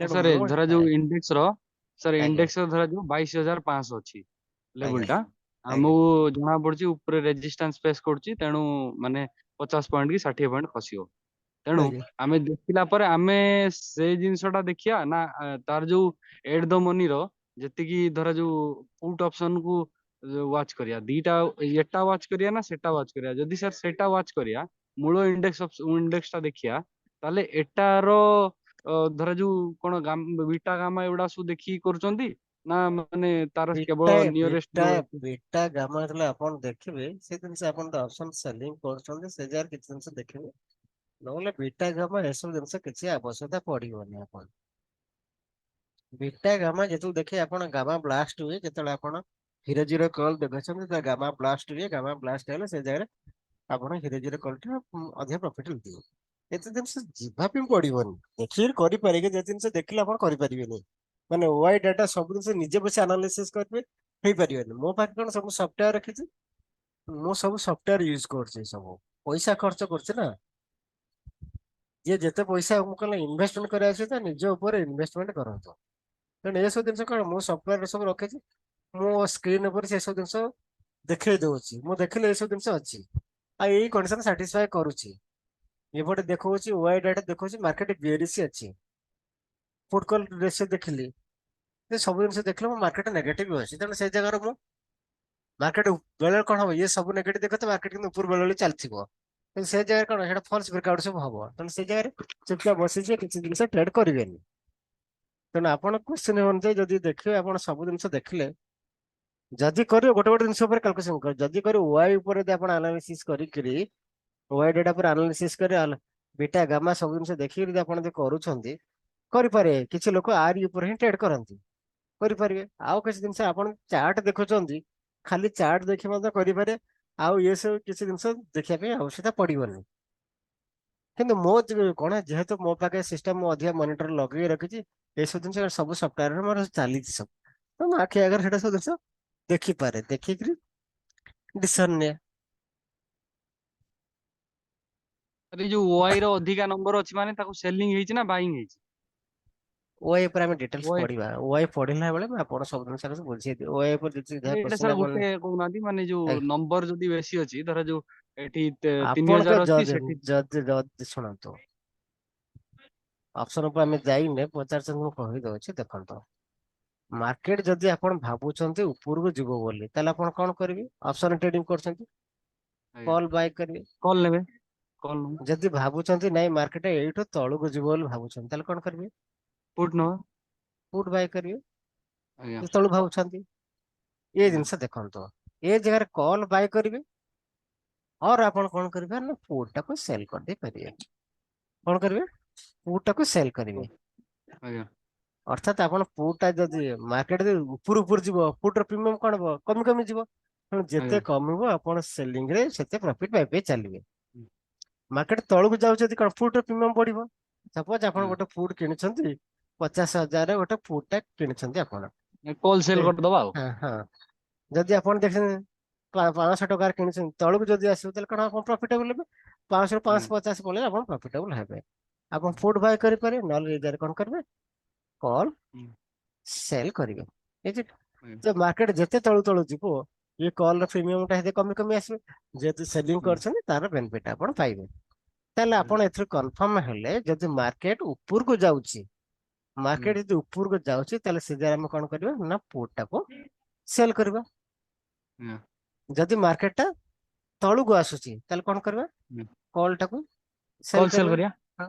ଆଜ୍ଞା ତେଣୁ ଆପଣ ଯେତେବେଳେ ୱାଇ ଡାଟା ଦେଖୁଛନ୍ତି, ୱାଇ ଡାଟା ଆପଣ ଦେଖୁଛନ୍ତି କଣ, ଅପସନ ରାଇଟ୍ କେତେ ହେଇଛି, ଆଜ୍ଞା ଅପସନ ରାଇଟ୍ କେତେ ହେଇଛି, ମିନ୍ସ କେତେ ଅପସନ ସେଲ୍ ହେଇଛି, ପୁଟ୍ କେତେ ଆଜ୍ଞା ସେଲ୍ ହେଇଛି, ଆଉ କଲ୍ କେତେ ସେଲ୍ ହେଇଛି। ସେଲିଂ। ଆପଣ ଯଦି ଗୋଟେ ଲେଭେଲ ରେ ଦେଖୁଛନ୍ତି, ମାନେ ପଏଣ୍ଟ ଟା ବୁଝନ୍ତୁ, ଏ ଜାଗାରେ ପୁଟ୍ ଟା ସେଲ୍ ହେଇଛି, ସେ ଜାଗାରେ ମାର୍କେଟ ଟା ଉପରକୁ ଯିବ। ଆପଣ ମାର୍କେଟ ଏଇଟା ନା, ଆପଣ ଜେନେରାଲ ଗୋଟେ ସେଲ୍ କରିଛନ୍ତି, ମାର୍କେଟ ଭାବୁଛନ୍ତି ଉପରକୁ ଯିବ ବୋଲି ପୁଟ୍ ସେଲ୍ କରିଛନ୍ତି।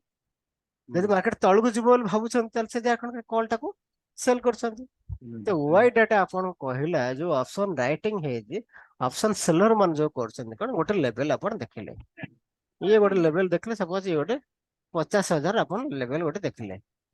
ଏ 50,000 ଲେଭେଲ କଣ ହବ ନା, ଏ ଜାଗାରେ ଆପଣ ଦେଖିଛନ୍ତି ପୁଟ୍ ସେଲ୍ ଟା ମାର୍କେଟ ଏଇ ଲେଭେଲ ବର୍ତ୍ତମାନ ଅଛି ଆସିକିରି 50,000 ତାହେଲେ ଜଷ୍ଟ ବଢିବ ଆଉ। 50,000 ପୁଟ୍ ଅଧିକା ସେଲ୍ ହେଇଛି। ଆଜ୍ଞା ମିନ୍ସ ଆପଣଙ୍କୁ ମାନେ ବଡ ବଡ ପ୍ଲେୟାର ମାନେ କରିଛନ୍ତି, ଭାବିଛନ୍ତି ଯେ ନାଇଁ ମାର୍କେଟ ଟା ଉପରକୁ ଯିବ ଉପରକୁ ବୋଲି, ଯିବା ସେମାନେ କଣ ପୁଟ୍ ସେଲ୍ ଅଧିକା କରିଛନ୍ତି। ଯେହେତୁ ପାଇଁ। ଏଠି ୱାଇ ଡାଟା ଟା ଅଧିକା ରହିଲା କାହାର ନା ପୁଟ୍ ସେଲିଂ ରେ, ତେଣୁ ସେ ଜାଗାରେ ଚାନ୍ସେସ୍ ରହିବ ଯେ, ଚାନ୍ସେସ୍ ରହିବ, ତା ମାନେ ଯିବ ବୋଲି 100% ନୁହେଁ। ତେଣୁ ସେ ଜାଗା କଣ ହବ, ଆପଣ ଦେଖିବେ ସବୁ ଜିନିଷ ଠିକ ଠାକ ଥିବ, କିନ୍ତୁ ମାର୍କେଟ ତଳକୁ ପଳେଇବ। ତେଣୁ ଏ ଜାଗାରେ ଅଧିକା ଚାନ୍ସେସ୍ ରୁହେ, ଆପଣ କାଲକୁଲେସନ କରିପାରିଲେ ଅଧିକା ଚାନ୍ସ ରହିବ। ଯେହେତୁ ପୁଟ୍ ସେଲ୍ ଏ ଜାଗାରେ ଅଧିକା ହେଇଛି, ପୁଟ୍ ର ରାଇଟିଂ ଟା ଅଧିକା ହେଇଛି, ତାହେଲେ ସେ ଜାଗାରେ ମାର୍କେଟ ଟା ଉପରକୁ ଯିବାର ଚାନ୍ସେସ୍ ରହିବ। ଏଇଟା ଯଦି ତ ଏ ଜାଗା ପ୍ରତି ମିନିଟ ର ସାର୍ ଚେଞ୍ଜ ହେଇଯାଉଛି ନା, ହଁ ୱାଇ ହଁ ଡାଟା ଟା। ପ୍ରତି ପ୍ରତି ସେକେଣ୍ଡରେ ଡାଟା ବି ଚେଞ୍ଜ ହେଇଯାଉଛି। କିନ୍ତୁ ହୁଁ। ଆପଣଙ୍କ କାଲକୁଲେସନ ଯୋଉଟା ଦେଖେଇବ 3 ମିନିଟରେ କାଲକୁଲେସନ ସବୁ ଦେଖେଇବ ପ୍ରତି ମିନିଟରେ ସେ ଇଏ ହୁଏନି ୱାଇ ଡାଟା ଲେଟ୍ ରୁହେ ମାନେ ଆପଣ ପ୍ରତି ମିନିଟରେ ଫ୍ରେଶ ଡାଟା ପାଇପାରିବେନି ତେଣୁ ଆପଣ ଯୋଉଠି ବି ଡାଟା ହାସଲ କରନ୍ତୁ ଏନ୍ଆଇସି ସାଇଡରେ କରନ୍ତୁ କିମ୍ବା ଆପଣ ବ୍ରୋକର ଏଣ୍ଡ କରନ୍ତୁ ଏ ୱାଇ ଡାଟା ଟିକେ ଲେଟ୍ ଆସିବ ତେଣୁ 3 ମିନିଟ ମାନେ ବ୍ରୋକର ଏଣ୍ଡରେ 3 ମିନିଟ ଲେଟ୍ ଡାଟାଟା ଆସେ ତେଣୁ ସେ ଯାଇ ଆପଣ ପୋଜିସନ ପକେଇବେ ଯଦି ଦେଖୁଛନ୍ତି ଆପଣ କୁହନ୍ତୁ ସାର୍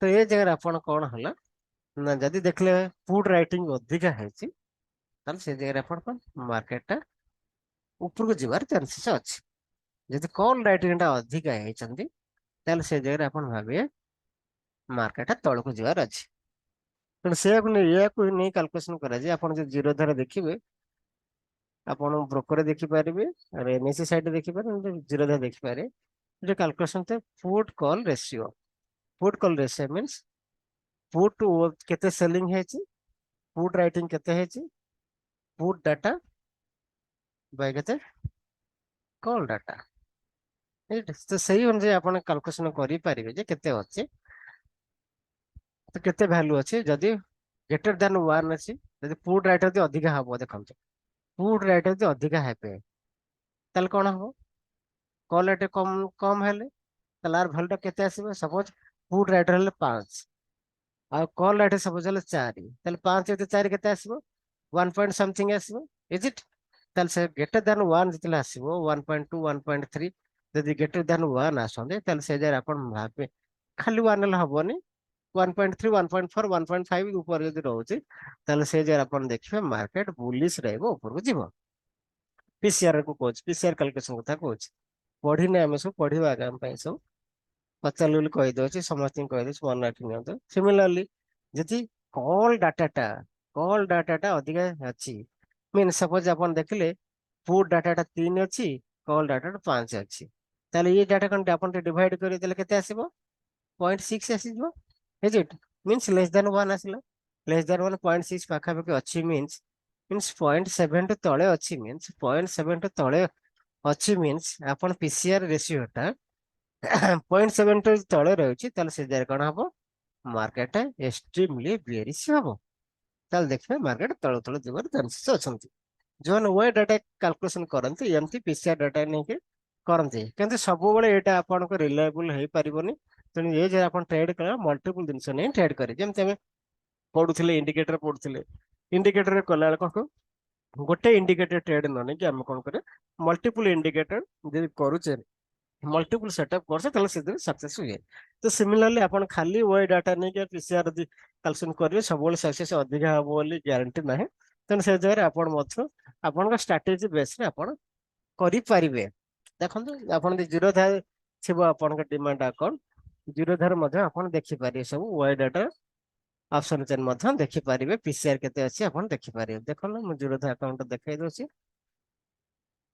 ଏଇଠି ଜିରୋ ଧାର ଆପଣ ଇ କରିବେ ନିଫ୍ଟି ବ୍ୟାଙ୍କ ଅଛି ଏଇ 3 ଡଟ୍ ଉପରେ ଆପଣ କ୍ଲିକ୍ କରିବେ ଯାହାର ଯଦି ଏଇ ୱାଇ ଡାଟା ଦେଖିବା ପାଇଁ ଚାହୁଁଥିବେ ଆଦି ପିସିଆର ଜିରୋ ଧାର ଫ୍ରିରେ ଦେଖିପାରିବେ ଯାହାର ଜିରୋ ଧାର ଆକାଉଣ୍ଟ ଥିବ ଯଦି ଭଲ କଥା ନହେଲେ ମୋର ପ୍ରତି ୟୁଟ୍ୟୁବ ଭିଡିଓ ତଳେ ଅଛି ଜିରୋ ଧାର ଲିଙ୍କ ଅଛି ଆକାଉଣ୍ଟ ଓପନ କରିଦେବେ ଜିରୋ ଧାର ଚାର୍ଟଟା ସବୁବେଳେ କଣ ମୋଷ୍ଟ ଅଫ୍ ଆପଣଙ୍କର ଆକୁରେଟ ରୁହେ ଦେନ୍ ଅଦର ବ୍ରୋକର ଯିଏ ଯେତେ ବ୍ରୋକର ଅଛନ୍ତି ତା ଅପେକ୍ଷା ଜିରୋ ଧାରଟା ଇଏ ହୁଏ ଆଉ ଜିରୋ ଧାରଟା ଅଲଗା ଯେମିତି ବ୍ରୋକର ଯେମିତି ଅଧିକା ଗ୍ଲିଚ ଆସେ ଜିରୋ ଧାର ଟିକେ କମ ରୁହେ ତେଣୁ ଜିରୋ ଧାର ବର୍ତ୍ତମାନ ନମ୍ବର 1 ବ୍ରୋକର ଅଛି ଏ ସବୁ ଆର ପଇସା ଅଧିକା ସବୁ କାରଣ ସର୍ଭିସ ଏମିତି ଦଉଛି ତାର ଅଛି ଯଦି ଚାହିଁବେ ଚାର୍ଟ ପାର୍ଟ ଦେଖିବା ପାଇଁ ଜିରୋ ଧାର ଆକାଉଣ୍ଟ ନଥିବ ମୋ ପ୍ରତି ଆପଣ ଯୋଉ ଗ୍ରୁପରେ ୟୁଟ୍ୟୁବରେ ଭିଡିଓ ପୋଷ୍ଟ କରାଅଛି ତା ତଳେ ଲିଙ୍କ ଅଛି ଜିରୋ ଧାର ଲିଙ୍କ ଆକାଉଣ୍ଟ ଓପନ କରିଦେବେ ଦେଖିବା ପାଇଁ ଯେକୌଣସି ବ୍ରୋକର ଆପଣ କରୁଛନ୍ତି କରନ୍ତୁ କିନ୍ତୁ ଆଧିରେ କରିବେ ଦେଖନ୍ତୁ ଅପସନ ଚେନ୍ ଏ 3 ଡଟ୍ ଉପରେ ମୁଁ କ୍ଲିକ୍ କଲି କଲା ପରେ ଏଠି ଅପସନ ଚେନ୍ ଦେଖେଇବ ଅପସନ ଚେନ୍ ଅପସନ ଚେନ୍ ତ ଏଇଠି ସେ ଦେଖେଇଦବ କୋଉ ଜାଗାରେ କେତେ ରାଇଟର ଅଛନ୍ତି ଦେଖନ୍ତୁ ପିସିଆର କେତେ ଅଛି ଏଠି ଦେଖୁଛନ୍ତି ପିସିଆର କେତେ ଅଛି 0.52 0.52 ଅଛି ଯୋଉଥିପାଇଁ କଣ ହେଲା ନା ମାର୍କେଟ ବେରିଶ ଟା ବେରିଶ ଅଛି ଯଦି 1.2 1.3 ଥାନ୍ତା ତାହେଲେ ଆପଣ ଭାବିତେ Bullish। 1.4 ଥାନ୍ତା ମାର୍କେଟ ବୁଲିଶ ବୋଲି ଭାବିଥାନ୍ତେ। ତେଣୁ ଆ ଦେହରେ ଆପଣ ଦେଖିପାରେ ଡିସିସନ ନେଇପାରିବେ ଆପଣ ସେଟଅପ ଅନୁଯାୟୀ ଆପଣ କାମ କରୁଛନ୍ତି। ତ ଏ ଦ୍ୱାରା ଆପଣ ଜାଣିପାରିବେ ଯେ ମାର୍କେଟ କଣ ହବ, ବେରିଶ ରେ ଅଛି ନା ବୁଲିଶ ରେ ଅଛି। ତାପରେ ଆପଣ ଦେଖିପାରିବେ ସପୋର୍ଟ ଆଣ୍ଡ ରେଜିଷ୍ଟାନ୍ସ ଆ ଦେହରେ ମଧ୍ୟ ବାହାର କରାଯାଏ ଅପସନ ଚେନ ଜାଗାରେ।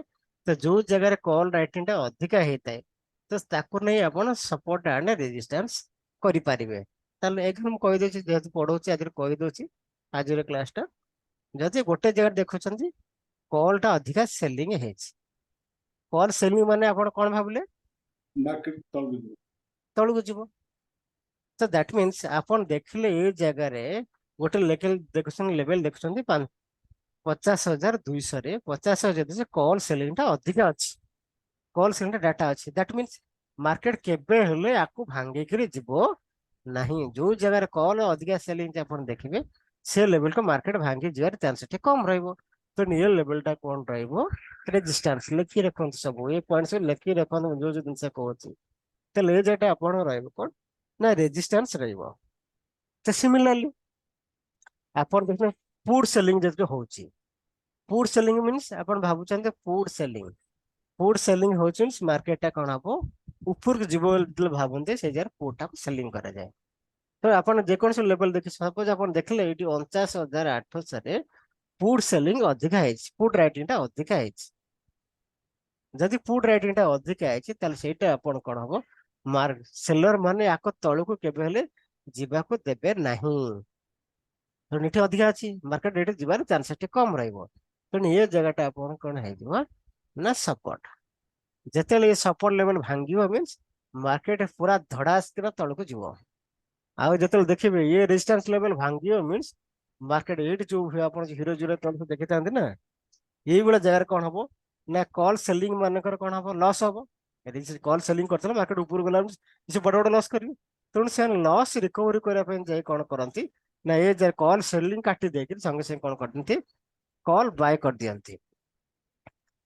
ଯୋଉଠି ଆପଣ ଦେଖିଲେ ମାର୍କେଟ କଣ ହେଲା ସର୍ଟ କଭରିଂ ହୁଏ।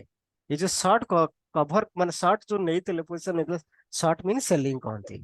ତ ନିଜ ସର୍ଟ ପୋଜିସନ ନେଇଥିଲେ ଏ ସର୍ଟ ପୋଜିସନ କୁ କଭର କରିବା ପାଇଁ ମାନେ ଏ ସେଲ ଯୋଉ ଲସ୍ ହେଇଛି ସର୍ଟ ପୋଜିସନ ଲସ୍ ହେଇଛି ତାକୁ କଭର କରିବା ପାଇଁ ଏମାନେ କଣ କରନ୍ତି ହେଭି କ୍ୱାଣ୍ଟିଟି ବାୟ କରନ୍ତି। ଯେହେତୁ ଏଠି ସେଲର ମାନେ ଏଠି ପୋଜିସନ ହଟେଇ ଦେଲେ ବାଇଂ କଲେ ତ ମାର୍କେଟ ଦେଖି ଏଇଠି ପୁରା ରକେଟ ଭଳିଆ ପୁରା ଯାଏ। 10 ଟଙ୍କା ପ୍ରିମିୟମ ଟା 100 ଟଙ୍କା ପ୍ରିମିୟମ ହେଇଯାଏ। ଏଇ ଜାଗା କହନ୍ତି ସର୍ଟ କଭରିଂ। ଏ ପଏଣ୍ଟ କହନ୍ତି କଣ ନା ସର୍ଟ କଭରିଂ କହନ୍ତି। ତେଣୁ ସେଇଥିପାଇଁ ମାର୍କେଟ ପୁରା ବ୍ଲାଷ୍ଟ ପୁରା ହେଇଯାଏ। 10 ଟଙ୍କା ପ୍ରିମିୟମ ଟା ଗୋଟେ ମିନିଟ ଭିତରେ କେତେ ହେଇଯାଏ 100 ଟଙ୍କା ହେଇଯାଏ, 150 ଟଙ୍କା ହେଇଯାଏ, 200 ଟଙ୍କା ହେଇଯାଏ। ଏମିତି ଆପଣ ଇଏ ଡାଟାରୁ ମଧ୍ୟ ହିରୋ ଜିରୋ କଲ ଆଧରୁ ମଧ୍ୟ ଆପଣ ଦେଖି ନେଇପାରିବେ। ଆପଣ ସପୋର୍ଟ ରେଜିଷ୍ଟାନ୍ସ ସେ ଜାଗାରେ ଦେଖିକି କରୁଥିଲେ, ଚାର୍ଟ ପାଟର୍ନ ଦେଖିକି କରୁଥିଲେ। ୱାଇ ଡାଟାରୁ ମଧ୍ୟ ଏମିତି ବାହାର କରିପାରିବେ ଆପଣ ହିରୋ ଜିରୋ କଲ ପୋଜିସନ। ତେଣୁ ବର୍ତ୍ତମାନ ଦେଖନ୍ତୁ ଆପଣ ଇଏରେ ଲାଗିଛି ବର୍ତ୍ତମାନ କୋଉ ଲେଭେଲ ଆପଣ ସପୋର୍ଟ ରେଜିଷ୍ଟାନ୍ସ ଅଛି ମତେ କୁହନ୍ତୁ। 50,200 ହଉଛି ରେଜିଷ୍ଟାନ୍ସ ଆଉ ଭଲସେ ଦେଖନ୍ତୁ, ଭଲସେ ଦେଖିକିରି କୁହନ୍ତୁ କୋଉ ଜାଗାରେ ଅଧିକା ଡାଟା ଅଛି। ବର୍ତ୍ତମାନ ମାର୍କେଟ କେତେରେ ଚାଲିଛି ବର୍ତ୍ତମାନ ଦେଖନ୍ତୁ। ଆପଣ ବ୍ୟାଙ୍କ ନିଫ୍ଟି କେତେରେ ଅଛି 49,748 ରେ ଅଛି। ମାର୍କେଟ ଅଛି 39,748 ମିନ୍ସ ଏଇ ଜାଗାରେ ମାର୍କେଟ ଅଛି। ଏଇ ମଝାମଝିରେ ଅଛି। ତେଣୁ ଏପଟକୁ ଯାଇପାରେ କିମ୍ବା ଏପଟ ଯେ 49,000 ଆଡିକି 50,000 ଯାଇପାରେ। ହଉଛି ସାର୍ ରେଜିଷ୍ଟାନ୍ସ। 50,000 ହଉଛି ରେଜିଷ୍ଟାନ୍ସ ଆଉ ସପୋର୍ଟ ହଉଛି 39,500। ଦେଖନ୍ତୁ ୟାର ଭିତରେ ଆପଣ କମ୍ପେୟାର କରି ଦେଖିବେ କୋଉ ଜାଗାରେ ନା ଏ ଜାଗାରେ ପୁଟ୍ ଅଧିକା ସେଲିଂ ହେଇଛି କେତେ ନା 15.7 lakhs ୱାଇ ଡାଟା ଆସିଛି। ଇନ୍ ଲାକ୍ସ ଲେଖା ହେଇଛି ଦେଖନ୍ତୁ ୱାଇ ଇନ୍ ଲାକ୍ସ କେତେ ଅଛି ଆପଣଙ୍କର 15.7 lakhs 39,050 500। 15.7। ତେଣୁ ମେଜର ଏଠି କଣ ଅଛି ସପୋର୍ଟ ଜୋନ୍ ଅଛି ଏଇଠି। ଏଇଟା ଭାଙ୍ଗିଛି ମାର୍କେଟ ପୁରା ତଳକୁ ଯିବ। ଯୋଉଟା କି ଲେଭେଲ ମୁଁ ଆପଣ ଦେଖେଇଥିଲି ଚାର୍ଟ ଦେଖେଇଥିଲି। ତ ତ ସେଇ ଲେଭେଲ ଅନୁସାରେ କହୁଛି ଇଏ କଣ 49,500 ରହିଲା।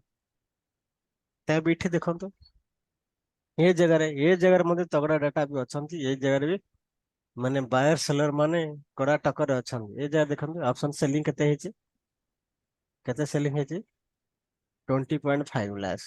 ମିନ୍ସ ସେଲର ମାନେ ଭାବୁଛନ୍ତି ଯେ ମାର୍କେଟ 50,000 ଉପରୁ ଯିବାକୁ ଚାନ୍ସେସ୍ କମ। ତେଣୁ ଏଠି ହେଲା କଣ ମୁଖ୍ୟ ରେଜିଷ୍ଟାନ୍ସ ଏ ଜାଗା ରହିଲା। ଏ ଜାଗାରେ ମଧ୍ୟ ଅଛି ପୁଟ୍ ରାଇଟର ମଧ୍ୟ 16.5 ଅଛନ୍ତି। ସେମାନେ ଭାବୁଛନ୍ତି ବି ମାର୍କେଟ ପାଖାପାଖି ଆସିପାରେ, କ୍ରସ କରିପାରେ। ତେଣୁ ଏ ଜାଗାରେ ଏମାନେ ପୋଜିସନ କୁ କିଛି ଜିନିଷ କାଢି ନେଇଛନ୍ତି। ଦେଖନ୍ତୁ ୱାଇ ଚେଞ୍ଜ ହେଲା -6.1 ମିନ୍ସ କିଛି ଡାଟା ଏ ଜାଗାରେ ହଟି ଯାଇଛନ୍ତି। ଏଠି ଡାଟା ଚେଞ୍ଜ ହେଇଛି ମିନ୍ସ କିଛି ଆଗରୁ ପୁଟ୍ ରାଇଟର ଥିଲେ 50,000 ତଳକୁ ଖସିଲା। ଦେଖନ୍ତୁ ମାର୍କେଟ ଏଇଠି ଚାର୍ଟ ଦେଖନ୍ତୁ ଆଉ କିଛି ଇରେଜ କରିନି। ଦେଖନ୍ତୁ 50,000 ଦେଲେ ଦେଖନ୍ତୁ କୁଆଡେ ଗଲା 50,000 ଲେଭେଲ। 50,000 ଲେଭେଲ ଥିଲେ ବ୍ରେକ୍ କଲା ଏ ଜାଗାରେ। ଭାବିଥିଲେ ଯେ ପୁଟ୍ ରାଇଟର ଭାବିଥିଲେ ଯେ ମାର୍କେଟ ଏଇଠୁ ଉପରକୁ ଯିବ, ତଳକୁ ଆସିବ ବୋଲି, କିନ୍ତୁ ମାନେ ତଳକୁ ଯିବନି ଉପରକୁ ଯିବ ବୋଲି। ତେଣୁ ସେଥିପାଇଁ ମାର୍କେଟ ଉପରୁ ଟାଣି ହେଇଗଲା। କିନ୍ତୁ ଯେତେବେଳେ ଦେଖିଲା ଇଏ ଲେଭେଲ ଟା ବ୍ରେକ୍ ହେଇଗଲା, 50,000 ଲେଭେଲ ଏଇଠି ଥିଲେ ବ୍ରେକ୍ ହେଇଗଲା। ବ୍ରେକ୍ ହେଲେ ଦେଖିଲେ ମାର୍କେଟ ପୁରା ତଳକୁ ଆସିଲା, ଆଉ 250 ପଏଣ୍ଟ ତଳକୁ ଆସିଲା। ତେଣୁ ସେଥିପାଇଁ କଣ କରୁଛନ୍ତି ଏଇଠି ଦେଖନ୍ତୁ ଆପଣ -6.1 ଦେଖୁଛନ୍ତି, -6.1 ଅଛି ଏ ଜାଗାରେ, -6.1 ଦେଖୁଛନ୍ତି ଏ ଜାଗାରେ। ମିନ୍ସ କିଛି ଡାଟା ଚେଞ୍ଜ ହେଇଗଲା। ଏ ଜାଗାରେ ଚେଞ୍ଜ ହବାର ନାହିଁ, ଏ ଜାଗାରେ ବଢି ବଢି ଚାଲିଛି। ଦେଖୁନାହାନ୍ତି 8.0 ହେଇଗଲେ means Y data change means ଏଠି ଆହୁରି ସେଲର ମାନେ ଆକ୍ଟିଭ ହେଇଗଲେ। 50,000 କଲ୍ ଟାକୁ କଣ କଲେ, ସରି ହଁ 50,000 କଲ୍ କୁ ଅଧିକା ସେଲିଂ କରିକି ଚାଲେ। ଏଠି ୱାଇ ଡାଟା ବଢି ବଢି ଗଲା। ଆ ଧର ଆପଣ ଦେଖିପାରିବେ କୋଉ ସାଇଡ୍ କମୁଛି କୋଉ ସାଇଡ୍ ବଢୁଛି। ଦେଖନ୍ତୁ ଏ ସାଇଡ୍ କଣ ୱାଇ ଡାଟା ବଢିଗଲା, 8.0 ହେଇଯାଇଛି। ଏଠି ଜାଗାରେ କଣ ହେଇଛି ନା ଏ ଜାଗାରେ କମିଗଲା। ତେଣୁ ମାର୍କେଟ ଯେହେତୁ ତଳକୁ ଆସିଲା, ଏଠି କଣ କଲେ ନା ପୁଟ୍ ରାଇଟର ସବୁ ହଟିଗଲେ। ଯେହେତୁ ମାର୍କେଟ ଆଉ ତଳକୁ ପଳେଇ ଆସିଲା 49,750 ପର୍ଯ୍ୟନ୍ତ ମାର୍କେଟ ତଳକୁ ଖସି ଆସିଲା। ଏଗେନ୍ ଦେଖନ୍ତୁ ଏଠି ଆପଣ 49,800 ଲେଭେଲରେ ମଧ୍ୟ ଏଠି ଇଏ ଅଛନ୍ତି, ଦିଟା ସମାନ ପାଖାପାଖି ଅଛନ୍ତି। ଇଏ ଅଛନ୍ତି କେତେ 8.6 ଲାକ୍ସ, ଇଏ ଅଛନ୍ତି 8.7 ଲାକ୍ସ ଅଛନ୍ତି। ଏ ଜାଗା ଦେଖନ୍ତୁ ଚେଞ୍ଜ 2.2 ଥିଲା ବେଳେ ଏ ଜାଗାରେ କେତେ ଅଛି ନା 7.5 ୱାଇ ଚେଞ୍ଜ। ଇଟ ମିନ୍ସ ଡାଟାଟା ବଢିଛି, 7.5 ଲାକ୍ସ ଡାଟା ବଢିଛି। ଏ ଜାଗାରେ କଣ ହେଇଛି ନା 2.2 ଲାକ୍ସ ବଢିଛି ଏ ଜାଗାରେ ଓନ୍ଲି। ତେଣୁ ସେଥିପାଇଁ ଦେଖିଲେ ଇଏ ବର୍ତ୍ତମାନ କାଲି ପାଇଁ ଯଦି ମାର୍କେଟ ଯଦି ତଳେ ରହୁଛି ତାହେଲେ ଏଇଟା ମୁଖ୍ୟ ରେଜିଷ୍ଟାନ୍ସ ଲେଭେଲ ହେଇଯିବ। ଯଦି ମାର୍କେଟ ତଳେ ଯଦି ଗ୍ୟାପ୍ ଡାଉନ୍ ଖୋଲିଲା ଏଇଟା ମୁଖ୍ୟ ରେଜିଷ୍ଟାନ୍ସ ଲେଭେଲ ହେଇଯିବ। ଆଉ ସପୋର୍ଟ ଲେଭେଲ କିଏ ହେଇଯିବ ନା 49,500। ଯଦି 49,500 କୁ ବ୍ରେକ୍ କଲା ତାହେଲେ ମାର୍କେଟ ଦେଖନ୍ତୁ ଆ ତଳେ କିଛି ନାହିଁ ଆଉ ସପୋର୍ଟ ଲେଭେଲ, ତ ଆଉଠି 500 ପଏଣ୍ଟ ତଳକୁ ଭିଡିଯିବ। ମାନେ ୱାଇ ଡାଟା ନିଜେ ଆନାଲିସିସ୍ କରନ୍ତି, ଏମିତି ବି କରିପାରିବେ 49,500।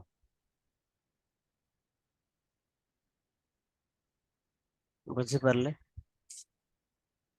ଆଜ୍ଞା ତେଣୁ ସାର୍। ତେଣୁ ଆ ପରେ ଆଉ ଆମେ ପଢିବା ରେଗୁଲାରଲି, ପଢିଲେ କ୍ଲାସରେ ପଢିଲା ବେଳେ ଆ ପରେ ଆମେ ଡିଟେଲସ ଆଉ ପଢିବା। ପଚାରିଲେ ବୋଲି ଏସବୁ ଜିନିଷ ମୁଁ କହିଦେଲି ଆପଣଙ୍କୁ। କେମିତି ୱାଇ ଡାଟା ଆନାଲିସିସ୍ କରି ଆପଣ ଟ୍ରେଡ୍ ବି ନେଇପାରିବେ। କିଛି ଲୋକ ଅଛନ୍ତି କିଛି ଚାର୍ଟ ଫାର୍ଟ କିଛି ଜିନିଷ ଦେଖନ୍ତିନି, ଏଇ ୱାଇ ଡାଟା ଦେଖିକି ମଧ୍ୟ ଟ୍ରେଡ୍ ନିଅନ୍ତି। ବିନା ଚାର୍ଟ ବିନା ଇଣ୍ଡିକେଟର ଦେଖି ମଧ୍ୟ ଆପଣ ଟ୍ରେଡ୍ ଆନାଲିସିସ୍ କରିପାରିବେ ୱାଇ ଡାଟା ନେଇକି।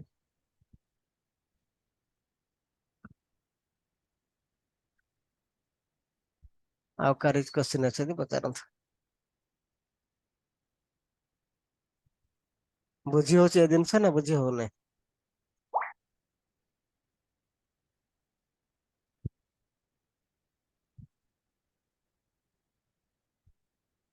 ତ୍ରିଲୋଚନ ସାର୍ ବୁଝି ହଉଛି ଏ ଜିନିଷ? ଟିକେ ଟିକେ ବୁଝିହଉଛି, ଟିକେ ଟିକେ ହଉଛି, ପ୍ରାକ୍ଟିସ କଲେ ହବ, ଦେଖିଆ। ଏଇ ଜିନିଷ ଦେଖିବେ, ଏଇ ଯୋଉ ୱାଇ ଡାଟା ଯୋଉ ହୁଏ ୱାଇ ଡାଟା ଉପରେ ମାନେ ଯୋଉ ଟ୍ରେଡ୍ ନିଅନ୍ତି ଏଇଟା। ଆଜ୍ଞା ଏଇଟା ସେଇଟା ଅପସନ ପାଇଁ ସାର୍ ଆଜ୍ଞା ନା, ଆମେ ତ ଅପସନ ପାଇଁ ତ ମୁଁ ଏଣ୍ଟ୍ରି କରିନି। ମୁଁ ସେଇଟା ଆଜ୍ଞା ଅପସନାଲ ବେଳକୁ ଦେଖିବା, ଟିକେ ରିଭିଜନ ଏବେ ଟିକେ ଟିକେ ଜାଣିପାରିଲି, ଅପସନାଲ ବେଳକୁ ଟିକେ ଦେଖିବା ଆଜ୍ଞା। ଆଜ୍ଞା। ପାଢୀ ସାର୍ ବୁଝି ହଉଥିବ ତ, କିଛି ଅସୁବିଧା ହଉନଥିଲା? ବୁଝି ଅସୁବିଧା ହଉଛି? ନାଇଁ ଠିକ ଅଛି ସବୁ ବୁଝିପାରୁଛି କିନ୍ତୁ କେଜଣ ଯୋଉ ପିସିଆର ବାହାର କରୁଛନ୍ତି ସେଟା ଚେଞ୍ଜ ଇନ୍ ଓପନ ଇଣ୍ଟରେଷ୍ଟ ଉପରେ ସେମାନେ ବାହାର କରୁଛନ୍ତି। ଆଜ୍ଞା ଆଉ କେଜଣ ଓପନ ଇଣ୍ଟରେଷ୍ଟ ଦେଖିକି କହୁଛନ୍ତି ଚେଞ୍ଜ ଇନ୍ ଉପରେ ସେ କହୁଛନ୍ତି ଯେ 11ଟା ପରେ କି 11:30 ପରେ ତ ମାର୍କେଟଟା ଯେତେବେଳେ ଇନିସିଆଲ ଷ୍ଟେଜରେ ମାର୍କେଟଟା ଆପଣ ପିସିଆର କରିବେନି 11ଟା ସାଢେ ଇନିସିଆଲ ଷ୍ଟେଜ 11ଟା ସେ କିଛି ଜିନିଷ ମାନିବେନି ପୁରା ହଁ ଷ୍ଟାର୍ଟିଂ ପିରିୟଡ ତେଣୁ ମାର୍କେଟ କିଛି ଜିନିଷ 11ଟା ସାଢେ ମାନିବନି ସେ 11 ଜିନିଷ। 11ଟା ସାଢେ 11ଟା ପରେ ଚେଞ୍ଜ ଇନ୍ ହଁ ଓପନ ଇଣ୍ଟରେଷ୍ଟ ଉପରେ ପିସିଆର ସେମାନେ ବାହାର କରନ୍ତି। ଆଜ୍ଞା ମାନେ ଆପରେ ଆ ଦିପରେ ବହୁତ ଷ୍ଟ୍ରାଟେଜି ଅଛି ଏଇ ୱାଇ ଡାଟା ଉପରେ ବହୁତ ଆଜ୍ଞା ଲୋକ ବହୁତ ପ୍ରକାର ଷ୍ଟ୍ରାଟେଜି କରନ୍ତି ମାନେ ଯିଏ କେବଳ ପଏଣ୍ଟ ମାନେ ସେଭେନ ରୁ 1.4 1.3 ଯାଏଁ ସେମାନେ କହୁଛନ୍ତି ମାର୍କେଟ ସାଇଡ ରହିବ ଡୋଣ୍ଟ ଆଜ୍ଞା ଟେକ୍ ଏନି ଟ୍ରେଡ୍। ସେ ଆଜ୍ଞା କହୁଛନ୍ତି 1.4 ପ୍ଲସ୍ ଯଦି ହବ ତାହେଲେ ଆପଣଙ୍କ ମାର୍କେଟଟା ବୁଲିଶ ହବ କିନ୍ତୁ ସେଟା ବି ଆପଣ ଟାଇମ ଟୁ ଟାଇମ ତାକୁ ଦେଖିବାକୁ ପଡିବ ଯେ ପ୍ରତି ସେକେଣ୍ଡରେ ପ୍ରତି ଗୋଟେ ମିନିଟ ଚେଞ୍ଜ ହେଇଯିବ ଡାଟା ସବୁ 3 ମିନିଟ ତାଙ୍କ ଚେଞ୍ଜ ହୁଏ। ଆଜ୍ଞା ଏନି ଟାଇମ ଦେଖିଲେ ସେଟା ଯଦି ବଢି ବଢି ଯାଉଥିବ ପିସିଆର ରେସିଓଟା ବଢି ବଢି ଯାଉଥିବ ତ ମାର୍କେଟଟା ଆହୁରି ବୁଲିଶ ହେଇଯାଉ ବେଳେ ବେଳେ ଆଜ୍ଞା 1.4 ଟା ଦେଖିଥିବ 10 ମିନିଟ 15 ମିନିଟ ପରେ ଦେଖିଲା ବେଳକୁ ଏଟା 1.3 ହେଇଯାଇଥିବ ସେଇ କେସରେ ବି ମାର୍କେଟ ସାଇଡ ରେ ବୁଲିଶ ହବ। ଆଜ୍ଞା ଦେଖନ୍ତୁ ମୁଁ ଗୋଟେ ୱାଇ ଡାଟା ସେଟ୍ ନା ନାହିଁ on this market close what 10 minutes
phone କରିବାକୁ ଦଉନି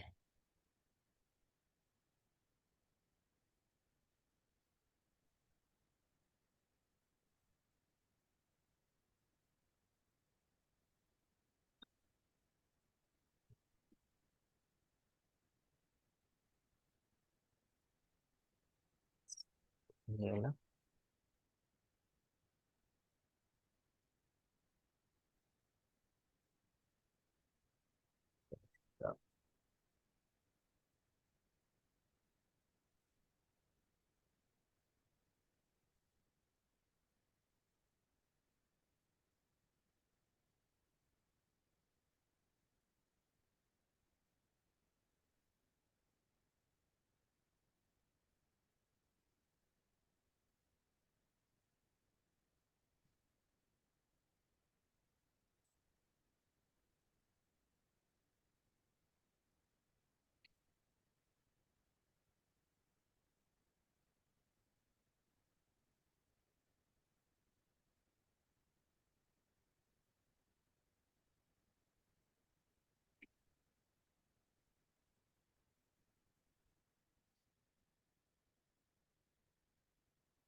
ଏଟା ମାର୍କେଟ ସେ ତ ସରି ଯାଇଛି, ଏଟା ପୂର୍ବ ଡାଟା ଏ।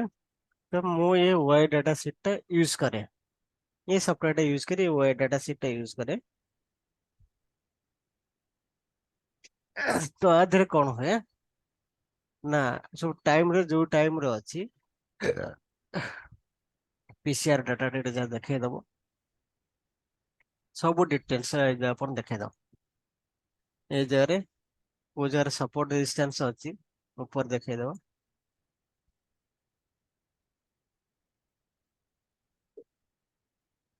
ए जगह ऊपर जगह जा देखिए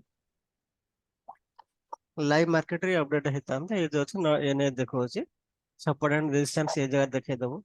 मैक्सिमम पेन मैक्सिमम को जगह अच्छी मैक्सिमम पेन को जगह ए जगह शो करे सब जिनस पुट कॉल रेशियो टा एजर्स देखे दबो। ए जगह अपन ट्रेंड देखे दो, जो ट्रेंड बेरिश अच्छी किंबा बुलिश अच्छी ए जगह डिटेल्स ए जिनस देखे दबो। तो एटा मो सॉफ्टवेयर चली थाए मार्केट में एनालिसिस करे चली थे दिन सारा।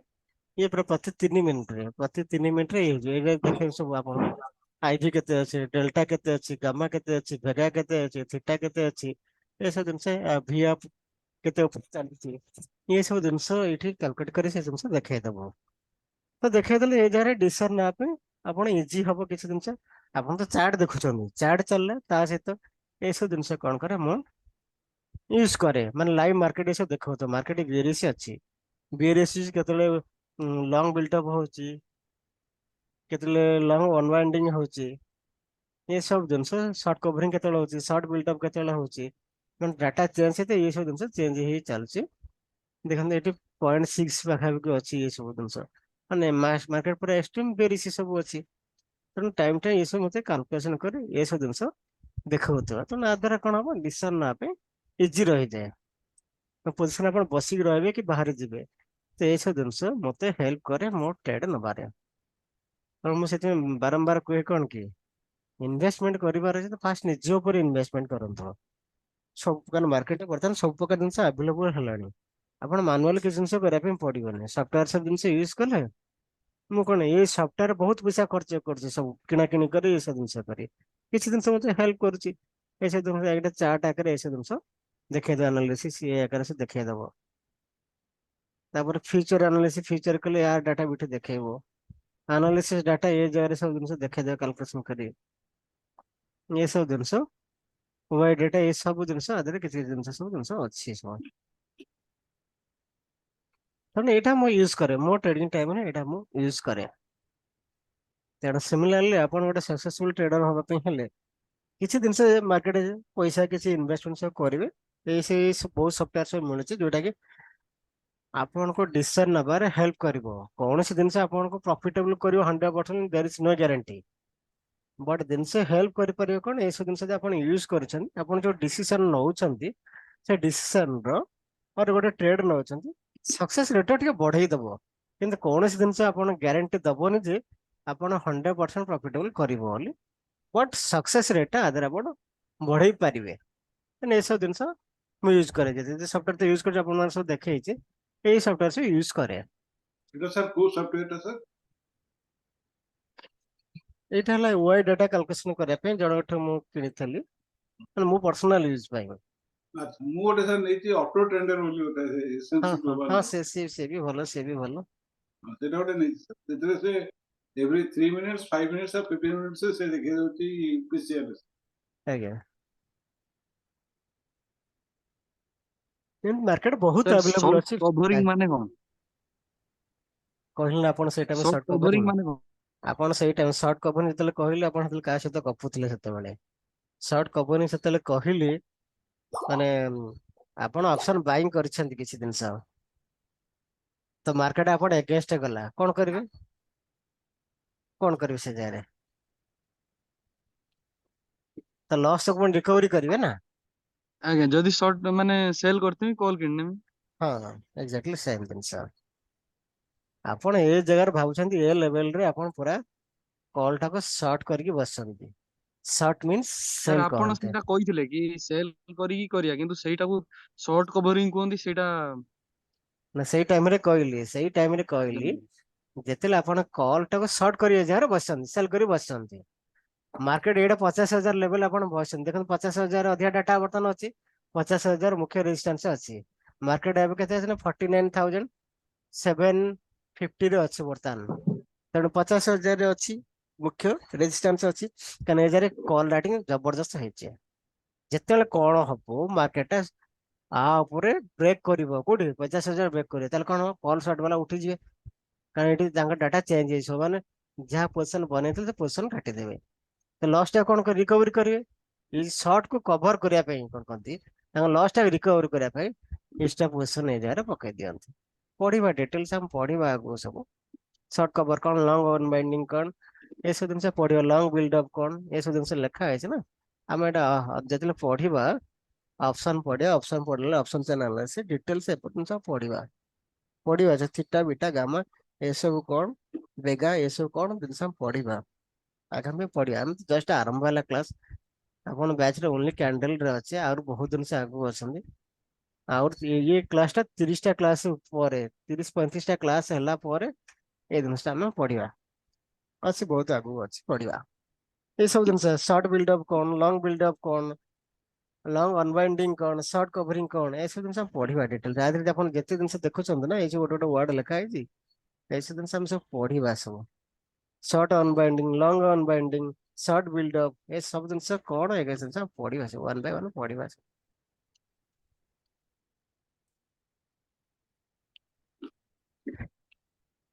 ହଁ ବିଭିନ୍ନ ଲୋକ ଟ୍ରେଡ କଲା ପରେ ବିଭିନ୍ନ ପ୍ରକାର ପ୍ଲାନ ନେଇ କରନ୍ତି ଆପଣ ସବୁ ଜିନିଷ ନେଇକି କରିପାରିବେନି ପସିବଲ ହବନି ପର୍ଟିକୁଲାର କିଛି ଫିଲ୍ଡ ଉପରେ ଆପଣ ତା ଉପରେ ବ୍ୟାକ୍ ଟେଷ୍ଟ କରନ୍ତୁ ଫ୍ରଣ୍ଟ ଟେଷ୍ଟ କରନ୍ତୁ ପେପର ଟ୍ରେଡ କରନ୍ତୁ ଯୋଉଟାରେ ଆପଣ ସକ୍ସେସ୍ ହେଇପାରେ ଯୋଉଟା ଆପଣଙ୍କୁ କମ୍ଫର୍ଟେବଲ ଲାଗୁଛି ତା ଦେହରେ କରିବେ ସବୁ ଜିନିଷ ନେଇ ଆପଣ ଦେଖିଲା ବେଳକୁ ଟ୍ରେଡ ନେଲା ବେଳକୁ ଭାବିକି ଟ୍ରେଡ ନେଲା ବେଳକୁ ମାର୍କେଟ କୁଆଡେ ଉଡି ଯାଇଥିବ ଏଇଟା ସୁବିଧା ହୁଏ କଣ ମାନେ ଏଇସବୁ ଜିନିଷ କେତେବେଳେ ଆପଣ କରିବେ ନା ଯଦି ଆପଣ ସେଟଅପ୍ ଟା ବନେଇଥିବେ ସେଇ ଅନୁଯାୟୀ ଆପଣ ଯଦି ସେଟଅପ୍ ଟା ବନେଇଛନ୍ତି ତାହେଲେ ଆପଣଙ୍କୁ ହେଲ୍ପଫୁଲ ହବ କଣ ଆପଣଙ୍କ ଗୋଟେ ଡେସ୍କଟପ୍ ସପୋଜ ଅଛି ଗୋଟେ ଡେସ୍କଟପ୍ ସହିତ 3ଟା କି 4ଟା ମନିଟର କନେକ୍ଟ କରିଦେଲେ ତ ଏଠି ଆପଣ ଡିସପ୍ଲେ ରହିଲା ଏଇଠି ଜିନିଷରେ କଣ ଆପଣ ୱାଇ ଡାଟା ଲଗେଇଦେଲେ ଏଇ ଡାଟା ୱାଇ ଡାଟା ଲାଗିଲେ ଏଠି ଗୋଟେ ଲେବେଲ ଆପଣ ଲଗେଇ ଦେଇଛନ୍ତି ସପୋଜ ଆମେ ଯୋଉ ଲେବେଲ ପଢୁଛେ ଲେବେଲ ସହିତ ଗୋଟାକେ RSI ADS ଲଗେଇ ଦେଇଛନ୍ତି ଗୋଟାକୁ 5 ମିନିଟ ଚାର୍ଟରେ ଦେଖୁଛନ୍ତି ଆଉ ଗୋଟାକରେ 15 ମିନିଟରେ ଚାର୍ଟ ଦେଖୁଛନ୍ତି ଏସବୁ ଜିନିଷ ଆପଣ ଲଗେଇଦେଲେ ଅବଜର୍ଭ କଲେ ଗୋଟାକରେ ୱାଇ ଡାଟା ଦେଖୁଛନ୍ତି ଆଉ ଗୋଟେ ସ୍କ୍ରିନରେ ଏମିତି ୱାଇ ଡାଟା ଦେଖୁଛନ୍ତି ଦେଖୁଛନ୍ତି ମାର୍କେଟ କଣ ଫ୍ଲକ୍ଚୁଏଟ କରୁଛି ୱାଇ ଡାଟା କଣ ଚେଞ୍ଜ ଅଛି ଆଉ ଟ୍ରେଣ୍ଡ ଟା କଣ ରହୁଛି ବେରିଶ ରହୁଛି ନା ବୁଲିଶ ରହୁଛି ତାପରେ ଏଇ ଜାଗାରେ ଆପଣ ଚାର୍ଟ ଦେଖୁଛନ୍ତି ଏସବୁ ଜିନିଷ ଦେଖିକି କଣ ହବ ଟ୍ରେଡ କଲାବେଳେ ଆପଣ ପାଖେ ଏ ଜିନିଷ ସବୁ ଦେଖିଲେ ଗୋଟେ ଡେସ୍କଟପ୍ ରେ 3ଟା କିମ୍ବା 4ଟା ଗୋଟେ ମନିଟର ଲଗେଇ ଦେଇଛନ୍ତି ଦେଖୁଛନ୍ତି ଆଉ ଗୋଟେ କଣ କରୁ ନା ଲାପଟପ୍ ଧରିକି ବସନ୍ତି ଟ୍ରେଡ ନେବା ପାଇଁ ଲାପଟପ ନେବେ ମୋବାଇଲରେ ନୋ ଟ୍ରେଡ ମୋବାଇଲ ଏ ଜିନିଷ କିଛି କରିବେ ନାହିଁ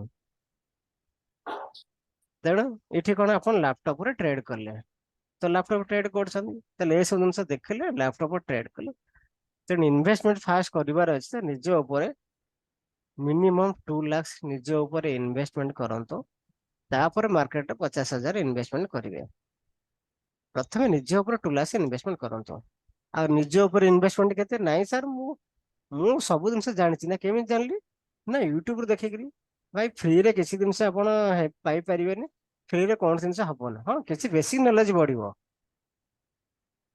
ତେଣୁ ଜିନିଷ ହେଲେ ଏସବୁ ଜିନିଷ ଆପଣ କାହାଠୁ ଶିଖିବେ ଯଦି ଯୋଡ଼େ 3ଟା 5ଟା ଟ୍ରେନିଂ ଯଦି ନେବେ ତାହେଲେ କିଛି କିଛି ସପୋଜ ମୋ ଠାରୁ ଆପଣ କିଛି ନଲେଜ ପାଇଲେ ଆଉ କାହାଠୁ ଜଏନ୍ କଲେ ତାଠୁ କିଛି ନଲେଜ ପାଇଲେ ଏମିତି 4-5 ଜଣ ଯୋଉଟା ଜଏନ୍ କଲେ କିଛି କିଛି ନଲେଜ ଆପଣ ପାଇଗଲେ ତାପରେ ଆପଣ ନିଜେ ସବୁ ପ୍ରାକ୍ଟିସ କଲେ ଖାଲି ସେତିକି ଶିଖିଗଲେ ତ ଗୋଟେ ହବନି ନିଜେ ତ ପ୍ରାକ୍ଟିସ କରିବା ଦରକାର ନିଜେ ପ୍ରାକ୍ଟିସ କଲେ ଏମିତି ଆପଣ ସେଟଅପ୍ ବନେଇଲେ ସେଟଅପ୍ ରେ ସପୋଜ ଆପଣ 2 ଲାଖ ଟଙ୍କା ସେଟଅପ୍ ରେ ଖର୍ଚ୍ଚ କଲେ ଟ୍ରେନିଂ ରେ 1 ଲାଖ ପ୍ଲସ ଖର୍ଚ୍ଚ କଲେ ଟ୍ରେନିଂ ରେ 1 ଲାଖ ପ୍ଲସ ଖର୍ଚ୍ଚ କଲେ ସେଟିଂ ଆପଣ ଯେ ସେଟଅପ୍ ବନେଇଲେ 2 ଲାଖ ଖର୍ଚ୍ଚ କଲେ 3 ଲକ୍ଷ 4 ଲକ୍ଷ ଖର୍ଚ୍ଚ କଲେ ତାପରେ ଦେଖିବେ ଆପଣ ପଇସା ଲଗେଇକି କରିବେ ପ୍ରାକ୍ଟିସ କଲେ 6 ମାସ ବର୍ଷ ପ୍ରାକ୍ଟିସ କଲେ ଗୋଟେ ବର୍ଷ କାଳ ପୁରା ଟ୍ରେନିଂ ନେଲେ ସେଟଅପ୍ ବନେଇଲେ 6 ମାସ ବର୍ଷ ପରେ ପ୍ରାକ୍ଟିସ କଲେ ତାପରେ 2 ବର୍ଷ ପରେ ଆପଣଙ୍କ ଆକାଉଣ୍ଟରେ ପଇସା ଲଗେଇ ଟ୍ରେଡ କରି ପ୍ରଫିଟ କରିବା ପାଇଁ ଡେଫିନେଟଲି ଆପଣ ସକ୍ସେସ ଆସିବ ଏତେ ଜିନିଷ ଷ୍ଟେପ୍ ଗଲା ପରେ ଯଦି କରିବେ ତାହେଲେ ସକ୍ସେସ ପାଇବେ ଆଉ ଯଦି କିଛି ଜିନିଷ ନ ଶିଖିରେ ଆକୁ ୟୁଟ୍ୟୁବରେ ଫଲୋ କରେ ତାକୁ ୟୁଟ୍ୟୁବରେ ଫଲୋ କରେ ଆକୁ କିଛି ଦେଖେଇଦେଲେ ତାକୁ ଦେଖେଇଦେଲେ ତାର ଭ୍ୟୁ ଦେଖେଇଦେଲେ ଆର ଭ୍ୟୁ ଦେଖେଇଦେଲେ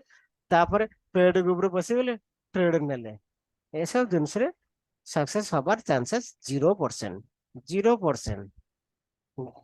0% सक्सेस केबे हेले सक्सेस हेबे नाही। सक्सेस सेतिबेले हेबे जेतेबेले आपण फुल ट्रेन अप हेले, पाठ पढ़िले, फुल से पाठ पढ़िले, ताको सब प्रैक्टिस करले, सेटअप बनेले, पैसा इनकम करा पे बसिए तापरे माने पूरा अपन कैरियर बनिया पे चेष्टा कले। कैरियर बनिया पे कोन पाठ तो पढ़ले कैरियर तो बनियो ना, भलो चाकरी खंड करिवे ना, इटी सेमती भलसे अपन ट्रेनिंग नेले, 3 4 5टा लोकन ट्रेनिंग नेले, किसी जिनसे सब शिखिले, एबोले सॉफ्टवेयर सब जिनसे किसी अवेलेबल है आको मते किसी खर्च करिया बटरे, किसी सॉफ्टवेयर बेले काम रे आसे, किसी जिनसे मते काम रे आसीबन पैसा मते आमे भी एमचे बहुत सॉफ्टवेयर किसी किसी जिनसे काम रे आसीनी, तेणु आप जानवे केमती जिन यूज कले तो जानवे किसी जगह कम आसो किसी जिन भी कम आसो एमती कर एक्सपेरिमेंट कर किसी जिन आप जो कम आसो से लगे सेटअप बनइले बसिले डेस्कटॉप गोटे 4टा मॉनिटर लगेदे कि 3टा मॉनिटर लगेदे तापर कले ये सब जिन कलापर जो आप ट्रेडिंग करेंगे बसिकी तो डेफिनेटली देखिए आप सक्सेस रेट इनिशियल पीरियड तो अधिक सक्सेस रही आस्ते आस्ते आस्ते आप ग्रोथ हम सक्सेस चलिए। मु यही कथा माने आपन को यही कथा जो कहूँ जी मते फोन करती मु 10 15 मिनट काले यही कथा ट्यूशन करे, ट्यूशन कला मो कथा शुणी बोर हो जाती साढ़े छुट्टी पड़े जाती। किंतु प्रॉफिटेबल हवापाई यही गोटा है जिनस आपन प्रथम ट्रेनिंग नेबे समझ भावती कौन ट्रेडिंग लोक पैसा इनकम करे आज ट्रेडिंग रे पशिले काली पैसा इनकम करी आज ट्रेडिंग रे पशिले काली पैसा इनकम चक्कर रहती जो 90% लोक लॉस करछंती। किंतु जी सब यही प्रोसीजर जीवे 3 4 5टा ट्रेनिंग नेले सेटअप बनइले प्रैक्टिस 6 मास वर्ष प्रैक्टिस कले तापर अकाउंट रे पैसा ऐड करिकरी प्रैक्टिस पेबे 5,000 10,000 टंका ऐड करदेले 10,000 ऐड कर एटा तो 100% उड़ीबो लॉस होबार तो चांसेस 100% ये तो उड़ीबो तेणु उड़ीबो बोले आपण जानिछन अधिक कैपिटल काई लगेबे केवल उड़िया पई प्रैक्टिस करा पई पैसा लगेले तो आपण प्रैक्टिस करे केमति करे 5,000 10,000 लगेले आपण भाबी नेबे जे 100% उड़ीबो जीरो हबो तेणु प्रैक्टिस पेड तो निश्चित जीरो हवा तो हम तेणु आपको लगे आप प्रैक्टिस कले प्रैक्टिस पेड मत 50,000 टंका आप भावी नियंतु मु उड़ेबी लॉस तो नुह आप भाविए कौन मुझे इन्वेस्टमेंट कली कौन इन्वेस्टमेंट कले ना निज नॉलेज शिखा प्रैक्टिस करने 50,000 टका उड़ी भावी नहीं 50,000 टका उड़ेबी केवल प्रैक्टिस माने आपण भावतु प्रथम ट्रेनिंग रे 1 लाख प्लस खर्च करदेले 2 लाख आप लगे सेटिंग बनई देले 3 लाख एपटे खर्च करदेले तापर आपण भाबी नेबे जे 50,000 टंकार मु इन्वेस्टमेंट करूची कौन पाई माने आट टाइम 50,000 नुहे प्रथम 5,000 दाव 10,000 एमती ऐड करके आट टाइम 50,000 ऐड कले गोटा दिन 2 दिन उड़ी जाओ फास्ट 5,000 उड़ीबो तापर नेक्स्ट 5,000 उड़ीबो तापर 5,000 उड़ीबो तापर 5,000 उड़ीबो एमती उड़ीबे केते 50,000 उड़ीबो एमती उड़े सारा पर आपण आदि जो सब जिन शिक्षा लाभ कले प्रैक्टिस रो ताकू लगे 6 to 1 ईयर आपण जो प्रैक्टिस करी छंती माने आपण पाके गोटे वर्ष पूरा ट्रेनिंग रे पळेला 6 मास रे गोटे वर्ष पूरा प्रैक्टिस कले 2 इयर्स आपण कोन कले पूरा पाठ पढ़िबारे आपण इन्वेस्टमेंट करदेले केते खर्च कले 3 लाख अराउंड खर्च करदेले तापर देखिबे थर्ड ईयर बेलू मान 2 इयर कंप्लीट थर्ड ईयर बेलू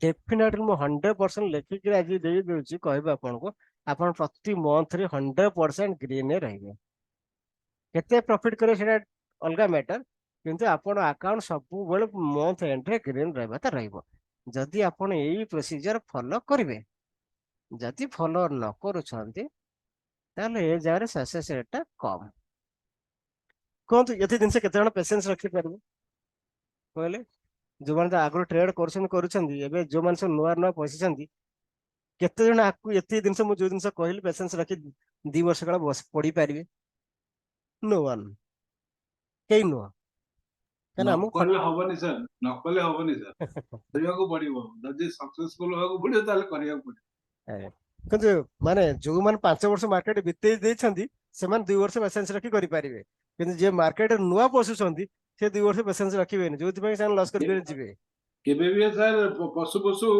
ପ୍ରଫିଟ ହବ ନାହିଁ ମାନେ ଧ୍ରୁବ ସତ୍ୟ ହେଲା କେବେ ବି ଆପଣ ପଶୁ ପଶୁ ମାର୍କେଟରେ ଏଣ୍ଟ୍ରି କରୁ କରୁ ଆପଣ ପ୍ରଫିଟ କରିବେ ମାର୍କେଟ ମିନିମମ୍ ପ୍ରଫିଟ କରିବ 2 ବର୍ଷ 2.5 ବର୍ଷ ହେଲେ ଏଟା ମ୍ୟାକ୍ସିମମ୍ ଟ୍ରେଡର୍ସ ସେ କଣ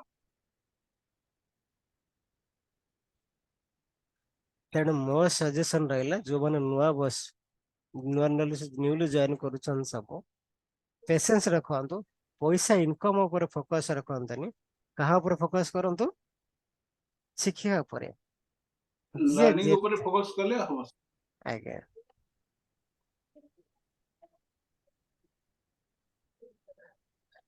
କଣ ହେଲା? କିଛି ହେଇନି ସାର୍।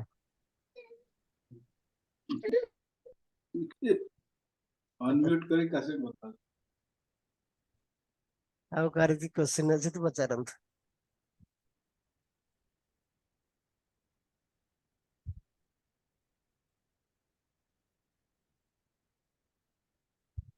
କଣ ତ୍ରିଲୋଚନ ସାର୍ ଏତିକି ପେସେନ୍ସ ରହିବ? ତାର ମୁଣ୍ଡ ବିନ୍ଧା ହେଲାଣି। ହବ, କରିବା ସାର୍, କରିବା, ଡେଫିନେଟଲି ହବ। ଟିକେ ଆପଣ ଯେତିକି କହୁଛନ୍ତି ସେତିକି ତ ହବନି, କିନ୍ତୁ ଆମେ ସେ ଲେଭେଲରେ ପହଞ୍ଚିବା। ମୋର ତ ଏତେ ଇନକମ୍ ପାଇଁ ଏତେ ଓରିଏଣ୍ଟ ନୁହଁ ସେୟାର ମାର୍କେଟରେ ଏବେ। ହବ, ଟିକେ କଷ୍ଟ କରିବାକୁ ପଡିବ। ମୁଁ ଗୋଟେ କଥା କହିବି, ମୁଁ ବହୁତ ଟ୍ରେନିଂ ନେଇଛି ସାର୍, ବଡ ବଡ ଟ୍ରେନର ମାନଙ୍କୁ ଟ୍ରେନିଂ ନେଇଛି ଆଗରୁ ପ୍ରିଭିୟସଲି। କିନ୍ତୁ ଆଜ୍ଞା ଆପଣ ଯୋଉ ପ୍ରକାର ପ୍ରାଞ୍ଜଳ ଭାବେ ବୁଝଉଛନ୍ତି, ଏଇଟା ଏତିକି ସାର୍ କୌଣସି ଟ୍ରେନର ବୁଝୁନାହାନ୍ତି। ନାଇଁ ସାର୍, ମୁଁ ବିଶାଲ ମାଲଖାନୀଠୁ ନେଇଛି, ସେ ଜସପ୍ରୀତ ସିଂଠୁ ନେଇଛି, ମାନେ ବହୁତ ବଡ ବଡ ଟ୍ରେନର ମାନଙ୍କଠୁ ସାର୍ ଟ୍ରେନିଂ। ଆଜ୍ଞା ଆପଣ ଯୋଉ ପ୍ରକାର ମାନେ ଡିଟେଲଡ ୱେରେ ଆପଣ ପଢୁଛନ୍ତି, ଏଇଟା ସାର୍ କେହି କରନ୍ତିନି। ଏଇ 4 ଦିନ 6 ଦିନ ମ୍ୟାକ୍ସିମମ୍ 15 ଦିନ 20 ଦିନ ଏମିତି ପଢେଇଦେବେ, ଦିନକୁ ଅଧଘଣ୍ଟା ଆସିବେ, ନହେଲେ ତାଙ୍କ ଆସିଷ୍ଟାଣ୍ଟ ମାନଙ୍କୁ ପଠେଇଦେବେ। ଆଜ୍ଞା ଏଇ ଟାଇପ ର କରନ୍ତି। କିନ୍ତୁ ଆପଣ ଯୋଉ ପ୍ରକାର କରୁଛନ୍ତି ଏଇଟା ସାର୍ କେହି କରୁନାହାନ୍ତି। ମୋର ତ ସେଇଟା ଫାଷ୍ଟ ଟ୍ରେନିଂ। ଫିର ବି ମତେ ଆଜ୍ଞା ଲାଗୁଛି ଯେ ମୁଁ ଯଦି ୟା ପରେ ଟ୍ରେନିଂ ତ ନେବି, କିନ୍ତୁ ଲାଗୁନି ଏମିତି ଆଉ ଟ୍ରେନିଂ ମିଳିବ ବୋଲି। ଏଇଟା ମୋର ଫାଉଣ୍ଡେସନ, ଏଇଟାକୁ ଭଲସେ ମାନେ ଫାଇଦା ଉଠେଇବାର ଅଛି। ନାଇଁ ସାର୍ ଯୋଉ ପ୍ରକାର ବୁଝଉଛନ୍ତି, ଏଇଟା ହୁଁ। କୌଣସି ଟ୍ରେନର ଏମିତି ବୁଝାନ୍ତି। ହଁ, ଆମେ ତ ରିପିଟଲି, ହଁ, ଦିନକୁ ଅଧଘଣ୍ଟା ଘଣ୍ଟାଏ ଆସିବେ, ନହେଲେ ତାଙ୍କ ଆସିଷ୍ଟାଣ୍ଟ ମାନଙ୍କୁ ପଠେଇଦେବେ, ସେମାନେ ଆଗ ଆସିକି ଷ୍ଟାର୍ଟ କରିବେ, ଶେଷକୁ ସେମାନେ ଆସିବେ। ଆଉ ସେମାନେ ବି ଚାର୍ଜେସ୍ ତାଙ୍କର ବି, ମାନେ ଆପଣ ଚିନ୍ତା କରିପାରିବେନି ଯୋଉ ପ୍ରକାର ସେମାନେ ଚାର୍ଜେସ୍ କରନ୍ତି। ତ ଏଇ ସାର୍ ଯୋଉ ପ୍ରକାର ପଢଉଛନ୍ତି, ଆଉ ସେଇ ପ୍ରକାର ଆଇ ଥିଙ୍କ ଏମିତି କେହି ଅଛନ୍ତି ଇଣ୍ଡିଆରେ, ଏମିତି କେହି ଟ୍ରେନର ଅଛନ୍ତି ଯୋଉମାନେ କି ନା ମୁଁ ଗୋଟେ ଜିନିଷ ମାନେ ପସନ୍ଦ କରେ, ଯେତେ ବି ଆମ ପାଖରେ ନଲେଜ ଅଛି, ଯାହା ପଢୁଛେ ଟିକେ ଭଲସେ ପଢିବା, ତ ତାକୁ ନେଇକି ଆମେ ମାର୍କେଟରେ କିଛି ଜିନିଷ କାମ କରିପାରିବା। ଆଉ ସବୁ ଜିନିଷ ପଢି ଏତେ ଫୁଲ ସିଲାବସ କମ୍ପ୍ଲିଟ, କାମ ଦେଖିଲା ବେଳକୁ କିଛି ନାହିଁ।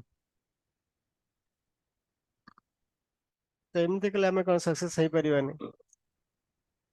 ହଁ, ଆପଣ ମାନେ ଯେତେ ଜିନିଷ ଶିଖିବେ, ଯୋଉ ଜିନିଷ ଆପଣଙ୍କୁ ଭଲ ଲାଗିବ, ତାପରେ ଫୁଲି ପ୍ରାକ୍ଟିସ କରନ୍ତୁ। ମାର୍କେଟକୁ ସମୟ ଦିଅନ୍ତୁ, ପଇସା ଇନକମ କଥା ଭାବନ୍ତୁନି, ମାର୍କେଟକୁ ସମୟ ଦିଅନ୍ତୁ। ସମୟ ଆସିବ, ଆପଣ ଏତେ ପଇସା ଇନକମ କରି ଯେ ପଇସା ରଖିଲେ କୋଉଠି ଚିନ୍ତା କରିପାରିବେନି। ମାର୍କେଟକୁ ସମୟ ଦେବା ପାଇଁ ପଡିବ। ସନ୍ତୋଷ ସାର୍, ଆପଣ ମତେ କଣ ସାର୍? ସନ୍ତୋଷ ସାର୍ ଆଜ୍ଞା ସାର୍। କଣ କହୁଛନ୍ତି, ମାର୍କେଟ ଟାଇମ ଦେବେ ଆଜ୍ଞା ନା ଏତେ ପେସେନ୍ସ ରହିବନି? ସାର୍, ଟାଇମ ନଦେଲେ ସାର୍ ସକ୍ସେସ୍ ମିଳିବନି। ବର୍ଷେ 6 ମାସରେ କିଛି ବି ମିଳିବନି। ଓକେ। ସୁଦୀପ୍ତ ସାର୍ ଅଛନ୍ତି ଆପଣ? ସୁଦୀପ୍ତ ସାର୍,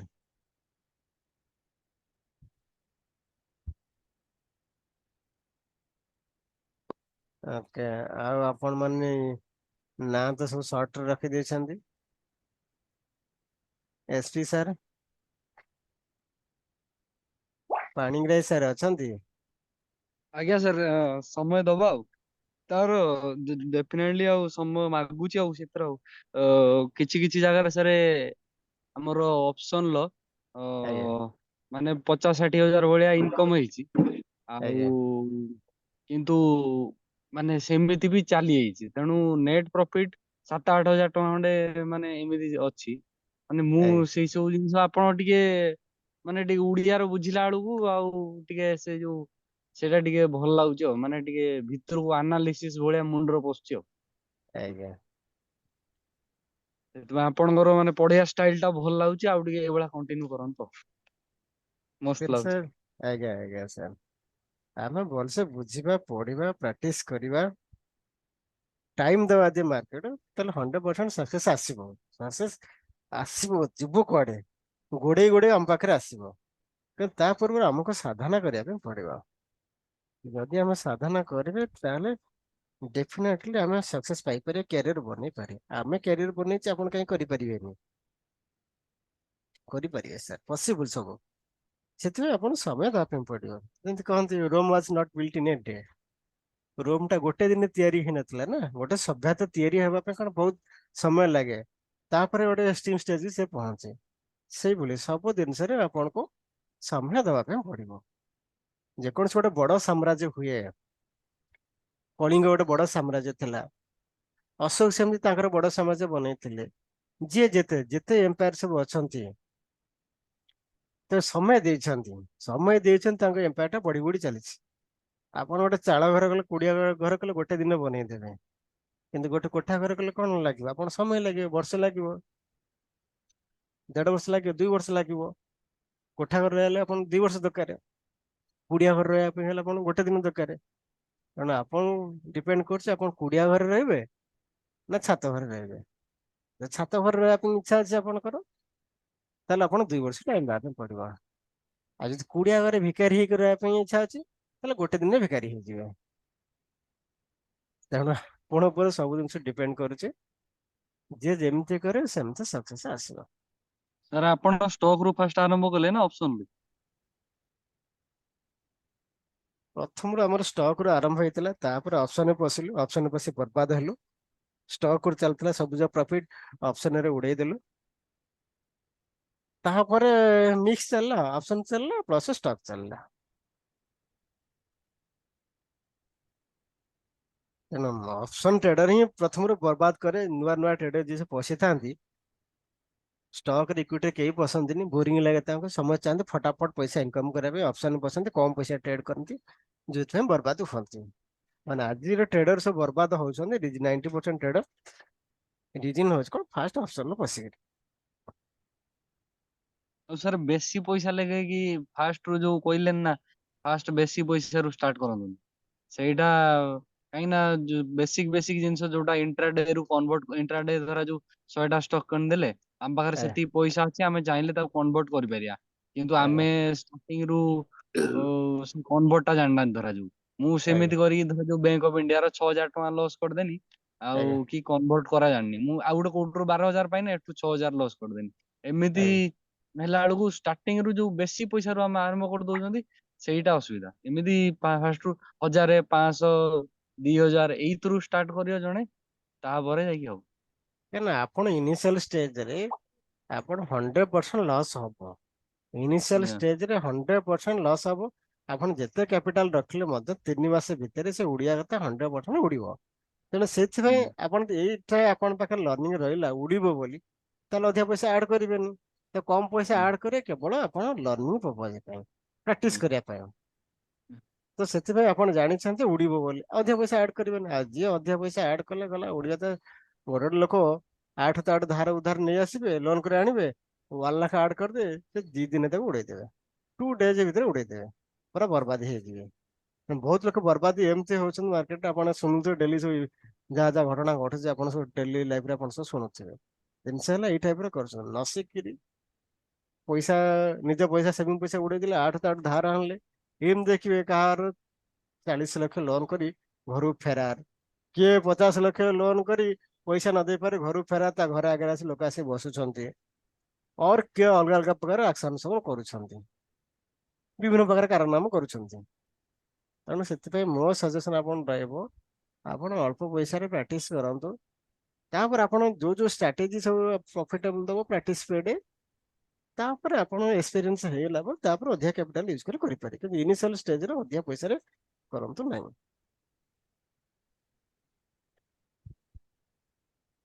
ଓକେ ଦେନ୍, ଆପଣ ମାନେ ଭଲସେ ପ୍ରାକ୍ଟିସ କରନ୍ତୁ, ମାର୍କେଟକୁ ଟାଇମ ଦିଅନ୍ତୁ। ମୋ ପାଖରେ ଯେତିକି ନଲେଜ ଅଛି ମୁଁ ଆପଣଙ୍କ ସହିତ ସେୟାରିଂ କରିବି। ଆପଣଙ୍କ ପାଖରେ ଯଦି ଆଉ କିଛି ନଲେଜ ଥିବ, ମାନେ ଯୋଉ ନଲେଜ, କାରଣ ସବୁ ଲୋକଙ୍କ ପାଖରେ ସବୁ ନଲେଜ ନଥାଏ, ଆପଣଙ୍କ ପାଖରେ ଥିଲେ ଆପଣ ବି ସେୟାର ବି କରିବେ, ଟାଇମ ଟୁ ଟାଇମ ସେୟାର କରିବେ। ତାପରେ ଆମେ ଡିସକସନ କରିବା, ସମସ୍ତେ ସେ ବିଷୟରେ ବି ଜାଣିବା ସମସ୍ତେ। କାରଣ ମୁଁ ବି ଏବେ ବି ଶିଖୁଛି, କାହିଁକିନା ଆପଣ ମାର୍କେଟ ଯେତେ ପୁରୁଣା ହେଲେ ମଧ୍ୟ ସବୁ ଜିନିଷ କିଛି ନା କିଛି ଜିନିଷ ଶିଖିବା ପାଇଁ ପଡୁଛି। ମାନେ ବର୍ତ୍ତମାନ ଦେଖନ୍ତୁ ମାର୍କେଟ ଡେଲି ଚେଞ୍ଜ ହେଇ ଚାଲିଛି। ଆପଣ ଗୋଟେ ପର୍ଟିକୁଲାର କୌଣସି ଷ୍ଟ୍ରାଟେଜି କରିପାରିବେନି। ଏବେ ଦେଖନ୍ତୁ ଆମେ ଏଠି ଆଗରୁ ତ ଇଏ ସବୁ ଜିନିଷ ନଥିଲା, ଏସବୁ ଏକ୍ସପାୟାର ଜିନିଷ ନଥିଲା, ଇଭିଡେ ଏକ୍ସପାୟାର ନଥିଲା, ଇଭିଡେ ଏକ୍ସପାୟାର ଆସିଲା। ଇଭିଡେ ଏକ୍ସପାୟାର ଆସିଲା କଣ ତା ପାଇଁ ଷ୍ଟ୍ରାଟେଜି ଆମେ ତିଆରି କଲେ। ଦେଖନ୍ତୁ ଇଏ ସବୁ ଏକ୍ସପାୟାର ପୁଣି ଟାଇମ ଟୁ ପୁଣି ମାନେ ହଟିଯିବ। ଇଏ ଯୋଉ ଷ୍ଟ୍ରାଟେଜି ଏ ଷ୍ଟ୍ରାଟେଜି କାମ ଦେବନି, ପୁଣି ନୂଆ ଷ୍ଟ୍ରାଟେଜିରେ ଆମେ କାମ କରିବା। ତେଣୁ ପ୍ରତିଦିନ ଆପଣ କିଛି ଜିନିଷ ଶିଖିବା ପାଇଁ ପଡିବ। ସିମିଲାରଲି ଆପଣଙ୍କ ପାଖରେ କିଛି କିଛି ନଲେଜ ଥିଲା, ଆପଣ ମାନଙ୍କୁ ସେୟାର କରିବେ, ତାଠୁ ମଧ୍ୟ ଆମେ କିଛି ଜିନିଷ ଶିଖିବା। ତ ଏମିତି ସମସ୍ତେ ଶିଖିବା, ମାର୍କେଟରେ ସକ୍ସେସଫୁଲ ହବା ପାଇଁ ଚେଷ୍ଟା କରିବା।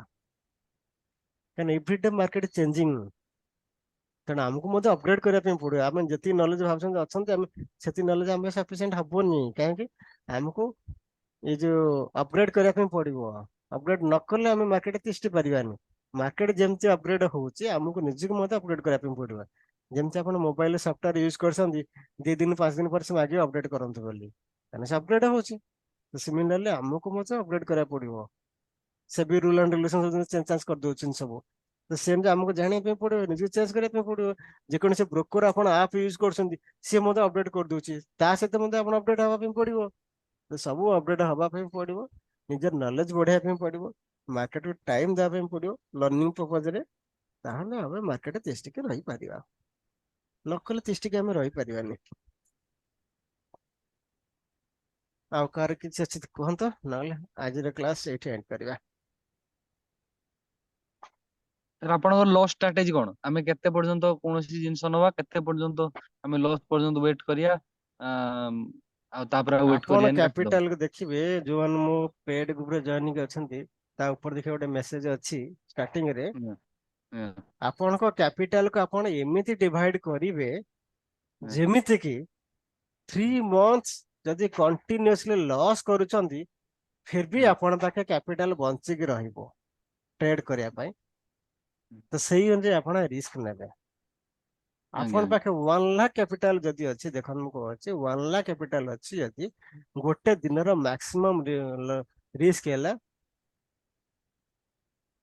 90 ହେଲେ 1000 ଆଉ। 1000 ଟଙ୍କା ମ୍ୟାକ୍ସିମମ୍ ରିସ୍କ ନେବେ। 3 ମାସ।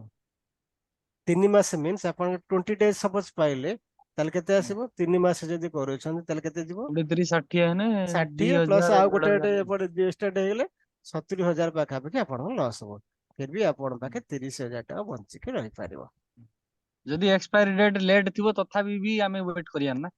ହୁଁ ଯଦି ଆଉ ଥରେ ଏକ୍ସପାୟରି ଡେଟ୍ ଲେଟ୍ ଥିବ, ଧର ଏକ୍ସପାୟରି ଡେଟ୍ ଆମର 500 ଟଙ୍କା ମାଇନସ୍ ଦେଖେଇଲା, ଆମର ଆଜ୍ଞା ଏକ୍ସପାୟରି ଡେଟ୍ ହଉଛି ମାସେ ଖଣ୍ଡେ ପରେ, ଆମେ ଆଜ୍ଞା। ୱେଟ୍ କରିବା ନା କାଟିଦବା? ଆପଣ ଅପସନ ଟ୍ରେଡିଂ ଜିନିଷ ହେଲା, ଆପଣ ଅପସନ ଯଦି ଟ୍ରେଡିଂ କରୁଛନ୍ତି, ତାହେଲେ ସେଇ ହୁଁ, ଜାଗାରେ ଆପଣ ତାକୁ ପୋଜିସନାଲ ନବା ପାଇଁ ଚାହୁଁଛନ୍ତି ନା ଇଣ୍ଟ୍ରାଡେ କରିବା ପାଇଁ ଚାହୁଁଛନ୍ତି? ଇଣ୍ଟ୍ରାଡେ ମୁଁ କରିବା ପାଇଁ ଚାହୁଁଛନ୍ତି ମିନ୍ସ ଆପଣ ହଁ, ପ୍ରଫିଟ ଆଣ୍ଡ ଲସ୍ ଯୋଉଠି ହେଲା, ଆପଣ ଟାର୍ଗେଟ ଦିନକୁ ହେଲା 1000 ଟଙ୍କା ପାଖାପାଖି ହେଇଗଲା, ପୋଜିସନ କଟ, ସେଦିନ ଟ୍ରେଡ କ୍ଲୋଜ। ହଁ।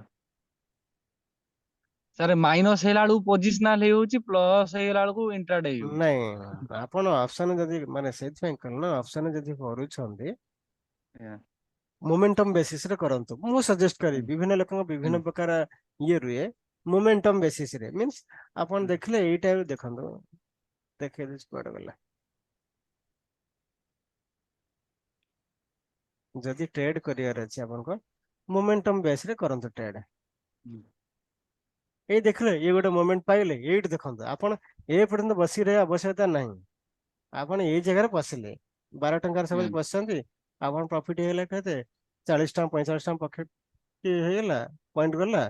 ତ ସେ ଜାଗାରେ ଆପଣ 20 30 ପଏଣ୍ଟ ପ୍ରଫିଟ ପାଇଲେ, ପ୍ରଫିଟ ବୁକରେ ବସି ଯାଆନ୍ତୁ। କାରଣ କେହି ଏପର୍ଯ୍ୟନ୍ତ ନାହିଁ ଯେ ଏପର୍ଯ୍ୟନ୍ତ ବସି ପାରିବେ। ଯଦି ଗୋଟିଏ ଲଟରେ କରୁଛନ୍ତି, ସେ ବସିକି ରହିପାରିବେ। ଯଦି କାହିଁକି ଗୋଟିଏ ଲଟରେ କଲେ ହିଁ ଆପଣ ବସିପାରିବେ, କାହିଁକି ଆପଣ ରିସ୍କ ଜାଣିଛନ୍ତି। ଲସ୍ ହେଲେ କେତେ? ହୁଁ, 12ରେ ଆପଣ ଏଣ୍ଟ୍ରି କରିଛନ୍ତି, 12 ଟଙ୍କାରେ ଏଣ୍ଟ୍ରି କରିଛନ୍ତି ଏଠି। ହୁଁ, 12 ଟଙ୍କା ଏଣ୍ଟ୍ରି କରି ଆପଣ ଭାବୁଛନ୍ତି ମୁଁ ଜିରୋ କରିବାକୁ ଛାଡିଦେବି। ରିସ୍କ କେତେ ନେଉଛନ୍ତି? 500 ଟଙ୍କା ଆପଣ ଲଗେଇଛନ୍ତି, ଜିରୋ ହେଲେ ମୋର 500 ଟଙ୍କା ଯିବ। ଆପଣ ରିସ୍କ ଜାଣିଗଲେ, ତ ସେ ଜାଗାରେ ଆପଣ ଭାବିବେ ଏଇ ଯୋଉ 500 ଟଙ୍କା ଲଗେଇଛି, ମୁଁ ଆଧିରେ 1000 2000 ଟଙ୍କା ବାହାର କରିବି। ହୁଁ, ତେଣୁ ସେ ରିସ୍କ ନେଇଛନ୍ତି 500 ଟଙ୍କା। 1:2 ଟାର୍ଗେଟ ରଖିଛନ୍ତି, ଆଇଦର ଲସ୍ ମିଳିବ 500 ଟଙ୍କା, ପ୍ରଫିଟ ମିଳିବ 1000 ଟଙ୍କା। ଯଦି 1000 ଟଙ୍କା ହେଇଗଲା, 1000 ଟଙ୍କାଟା ଆପଣ ଷ୍ଟପ ଲସ୍ ସେଇଠି ଯାଇ ଲଗେଇଦେଲେ, ମାର୍କେଟ ଯଦି ଉପରକୁ ଗଲେ ଟ୍ରେଲିଂ କରି ଗଲେ, ନହେଲେ ସେ ଜାଗାରେ ପ୍ରଫିଟ ବୁକ୍ କରିଦେଲେ। ମାର୍କେଟ ଯୁଆଡେ ଯାଉଛି ଯାଉ, ଆପଣ କିଛି ଯାଏସ ନାହିଁ, ବସି ପାରିବେନି ଆପଣ। ତାପରେ ଏକ୍ସପାୟରି ଡେରେ ଜିରୋ ବି ହେଇଯିବ, 1000 ଟଙ୍କା ଯୋଉଟା କରିଛନ୍ତି ପ୍ରଫିଟ, ସେଇଟା ମଧ୍ୟ ଗୋଲ ବି ହେଇଯିବ। ତେଣୁ ସେ ଜାଗାରେ ଆପଣ ରଖିଛନ୍ତି 500 ଟଙ୍କା ମୁଁ ରିସ୍କ ନେଇଥିଲି, ମୋର 1:2 ଟାର୍ଗେଟ ଅଛି ତ 1000 ଟଙ୍କା ପ୍ରଫିଟ ପାଇଲେ ଯେତେବେଳେ ପ୍ରଫିଟ ପାଇଲେ ଟ୍ରେଡ୍ କ୍ଲୋଜ। ଆଉ ବସିକି ରହିବେନି ତାକୁ କନଭର୍ଟ ଏପଟ ସେପଟ କିଛି କରିବାର ନାହିଁ କି ଦିନ ସାରା ବସିକି ରହିବେନି। ପ୍ରଫିଟ ହେଲେ ତ ବାହାରିଗଲେ ମୋମେଣ୍ଟମ ବେଶୀ ଟ୍ରେଡ୍ କରନ୍ତୁ। ଏଇ ମୋମେଣ୍ଟମ ଆଜ୍ଞା। ପାଇଗଲେ ଟ୍ରେଡ୍ କରିଦେଲେ ପ୍ରଫିଟେବଲ ହେଇଗଲେ ତାପରେ ବନ୍ଦ ହୁଁ। Trade close. ଆଜ୍ଞା। ତେଣୁ ଅପସନ ରେ ଟ୍ରେଡିଂ କରୁଛନ୍ତି ଇଣ୍ଟ୍ରାଡେ ରେ କରୁଛନ୍ତି ମୋମେଣ୍ଟମ କୁ ଟ୍ରେଡ୍ କରନ୍ତୁ। ଯୋଉ ମୋମେଣ୍ଟରେ ପାଇଲେ ପ୍ରଫିଟ ପାଇଲେ ବନ୍ଦ କରିଦେଲେ ବାସ୍ ବସିଲେ। ଯଦି ଆପଣ ପୋଜିସନାଲ ନଉଛନ୍ତି ଆପଣ ବିଭିନ୍ନ ପ୍ରକାର ତାର ଷ୍ଟ୍ରାଟେଜି ଅଛି। ସପୋଜ ମୁଁ କହିଲି ଯେମିତି ପୂର୍ବ କ୍ଲାସ ରେ କହିଥିଲି ମାର୍କେଟ ଏଇ ଟାଇପରେ କରେକ୍ସନ ହବାର ଚାନ୍ସେସ୍ ଅଛି। ଆପଣ ତ 1000 ପଏଣ୍ଟ ରିସ୍କ ନେଇପାରିବେ। ନିଫ୍ଟିରେ କଥା କହିଲେ 1000 ପଏଣ୍ଟ ଆପଣ ରିସ୍କ ନେଇପାରିବେ ତାହେଲେ 2000 ପଏଣ୍ଟର ରିୱାର୍ଡ ପାଇପାରିବେ। 2500 ପଏଣ୍ଟ ରିୱାର୍ଡ ପାଇପାରିବେ ନିଫ୍ଟିରେ ଯଦି ଡେ ଟାଇମ ଫ୍ରେ ଆପଣ ଦେଖୁଛନ୍ତି। କାରଣ ମାର୍କେଟ କରେକ୍ସନ ହବାର ଚାନ୍ସେସ୍ ଅଛି ହବ ବୋଲି ନୋ ଗ୍ୟାରେଣ୍ଟି।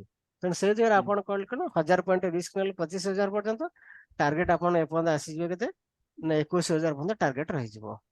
4000 ପଏଣ୍ଟ ପର୍ଯ୍ୟନ୍ତ କରେକ୍ସନ ହବା ପାଇଁ ଅଛି। ଯଦି ଆସିବ ମାର୍କେଟ ନେଗେଟିଭ କରେକ୍ସନ ହବ ନହେଲେ କିଛି ପଏଣ୍ଟ ଆପଣ ପାଇଯାଇ ପାରିବେ। ତେଣୁ ଏ ଯେ ଆପଣ ଡିଟରମାଇନ କରିଦେଲେ ଯେ ଏତିକି ତ ଆର ନେଇ କଣ ଆପଣ ପ୍ଲାନ୍ କରିବେ। ପୂର୍ବ କ୍ଲାସ ମୁଁ ଯେମିତି କହିଥିଲି ଆପଣ ସେପ୍ଟେମ୍ବର ଅର ଅକ୍ଟୋବର ଏକ୍ସପାୟର ପୋଜିସନ ପକେଇଦେବେ। କରେଣ୍ଟ ଏକ୍ସପାୟର ନୁହଁ ସେପ୍ଟେମ୍ବର ଅକ୍ଟୋବର ପୋଜିସନ ନେବେ ଆପଣ ସେ ପ୍ଲାନ୍ କରିବେ ପକେଇଦେଲେ 1000 ପଏଣ୍ଟ ରିସ୍କ ନେଇଛନ୍ତି ରିୱାର୍ଡ ହେଲା 2000 3000 4000 ପଏଣ୍ଟ ରିୱାର୍ଡ ଅଛି। 2000 ପଏଣ୍ଟରେ ଆପଣ ପ୍ରଫିଟ ବୁକ୍ କରିପାରିବେ 3000 ପ୍ରଫିଟ ବୁକ୍ କରିବେ 4000 ପର୍ଯ୍ୟନ୍ତ ୱେଟ୍ କରିପାରିବେ। ନହେଲେ ମାର୍କେଟ ଯଦି ବାଉନ୍ସ ବ୍ୟାକ୍ କରୁଛି ତାହେଲେ ସେ ଜାଗାରେ ଆପଣ ଯେତିକି ଅଛି ପ୍ରଫିଟ ଅଛନ୍ତି ବାହାରିଯିବେ। ତେଣୁ ଆପଣ ପ୍ରପରଲି ପ୍ଲାନ୍ କରିବେ ନହେଲେ ୱିଦାଉଟ୍ ପ୍ଲାନ୍ ରେ କରିଥିବେ ତାକୁ କନଭର୍ଟ କରିଦେବେ ପୋଜିସନାଲକୁ ସେମିତି କଲେ ଲସ୍ ର ଶିକାର ହେବେ। ଆଜ୍ଞା। ଯାହା କରିବେ ପ୍ରପର ପ୍ଲାନ୍ କରି କରିବା।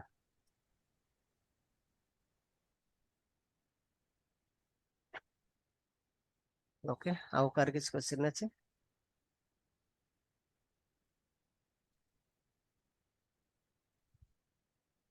ନାଇଁ ଠିକ ଅଛି ତାହେଲେ ଆଜି ପାଇଁ ରଖିବା। ଫେର ଆପଣ କାଲି କ୍ଲାସ୍ ଅଛି ଆଉ। ସାର୍ ସଣ୍ଡେ ଆପଣ ଆଭେଲେବୁଲ ଅଛନ୍ତି ବାଲେଶ୍ୱରରେ ନା ରହିବେନି କମିଂ ସଣ୍ଡେ? ନା ମୁଁ ଅଛି ଏଠି ସାର୍ ବାଲେଶ୍ୱର ନାହିଁ ବାଲେଶ୍ୱରଟା 100 ଭୋଗରାଇ କିଲୋମିଟର ଡିଷ୍ଟାନ୍ସ ମୁଁ ଯିବାକୁ ଭୋଗରାଇ ପଡିବ ସାର୍ ସାର୍। ମୁଁ ଯିବାର ସେଇଟା ଅଛି ତ ଆପଣ ସଣ୍ଡେ ଦିନ ଫ୍ରି ଥିବେ ନା ବ୍ୟସ୍ତ ରୁହନ୍ତି ୱାର୍କିଂ ଡେରେ ମାନେ ଛୁଟି ଦିନ ବେଳା? ଦିନ ମାନଙ୍କରେ ଛୁଟି ଦିନ ମାନଙ୍କରେ ଅଧିକା କାମ ଥାଏ କାହିଁକିନା 24 ଘଣ୍ଟା ଏଠି ମାର୍କେଟ ଆୱାରରେ ବସିଲି ତାପରେ ଏଇଠି ଆପଣ ଟ୍ରେନିଂ ରେ ରହିଲି ରାତିରେ ପୁଣି ଏ ଯୋଉ କ୍ଲାସ ଯୋଉ ରେକର୍ଡିଂ ହେଲା ତାକୁ ପୁଣି ଅପଲୋଡ କରି ଘଣ୍ଟା 1.5 ଘଣ୍ଟା ଲାଗିବ। ତାପରେ ନୂଆ ଜିନିଷ ପୁଣି ଷ୍ଟଡି ହବ ଇଏ ପଳେଇଲା ତ ଘର କାମ କିଛି ଯାହା ପେଣ୍ଡିଂ ଥାଏ ସଣ୍ଡେରେ ସବୁ ଜିନିଷ କରାଯାଏ। ସଣ୍ଡେ ଦିନ ସାର୍ ଯଦି ହବ ମୁଁ ଯଦି ଗଲି କନଫର୍ମ ଶନିବାର କରିକି ଅଧଘଣ୍ଟା ସମୟ ଦେବେ ଦେଖା କରି ଆସିବା। ଆଜ୍ଞା ଫୋନ କରିବେ ଫୋନ କରିକି ଆଜ୍ଞା ଆସିବ। ଆଜ୍ଞା okay then good night to all. Good night sir. Good night sir. Good night. Good night, sir. Nice.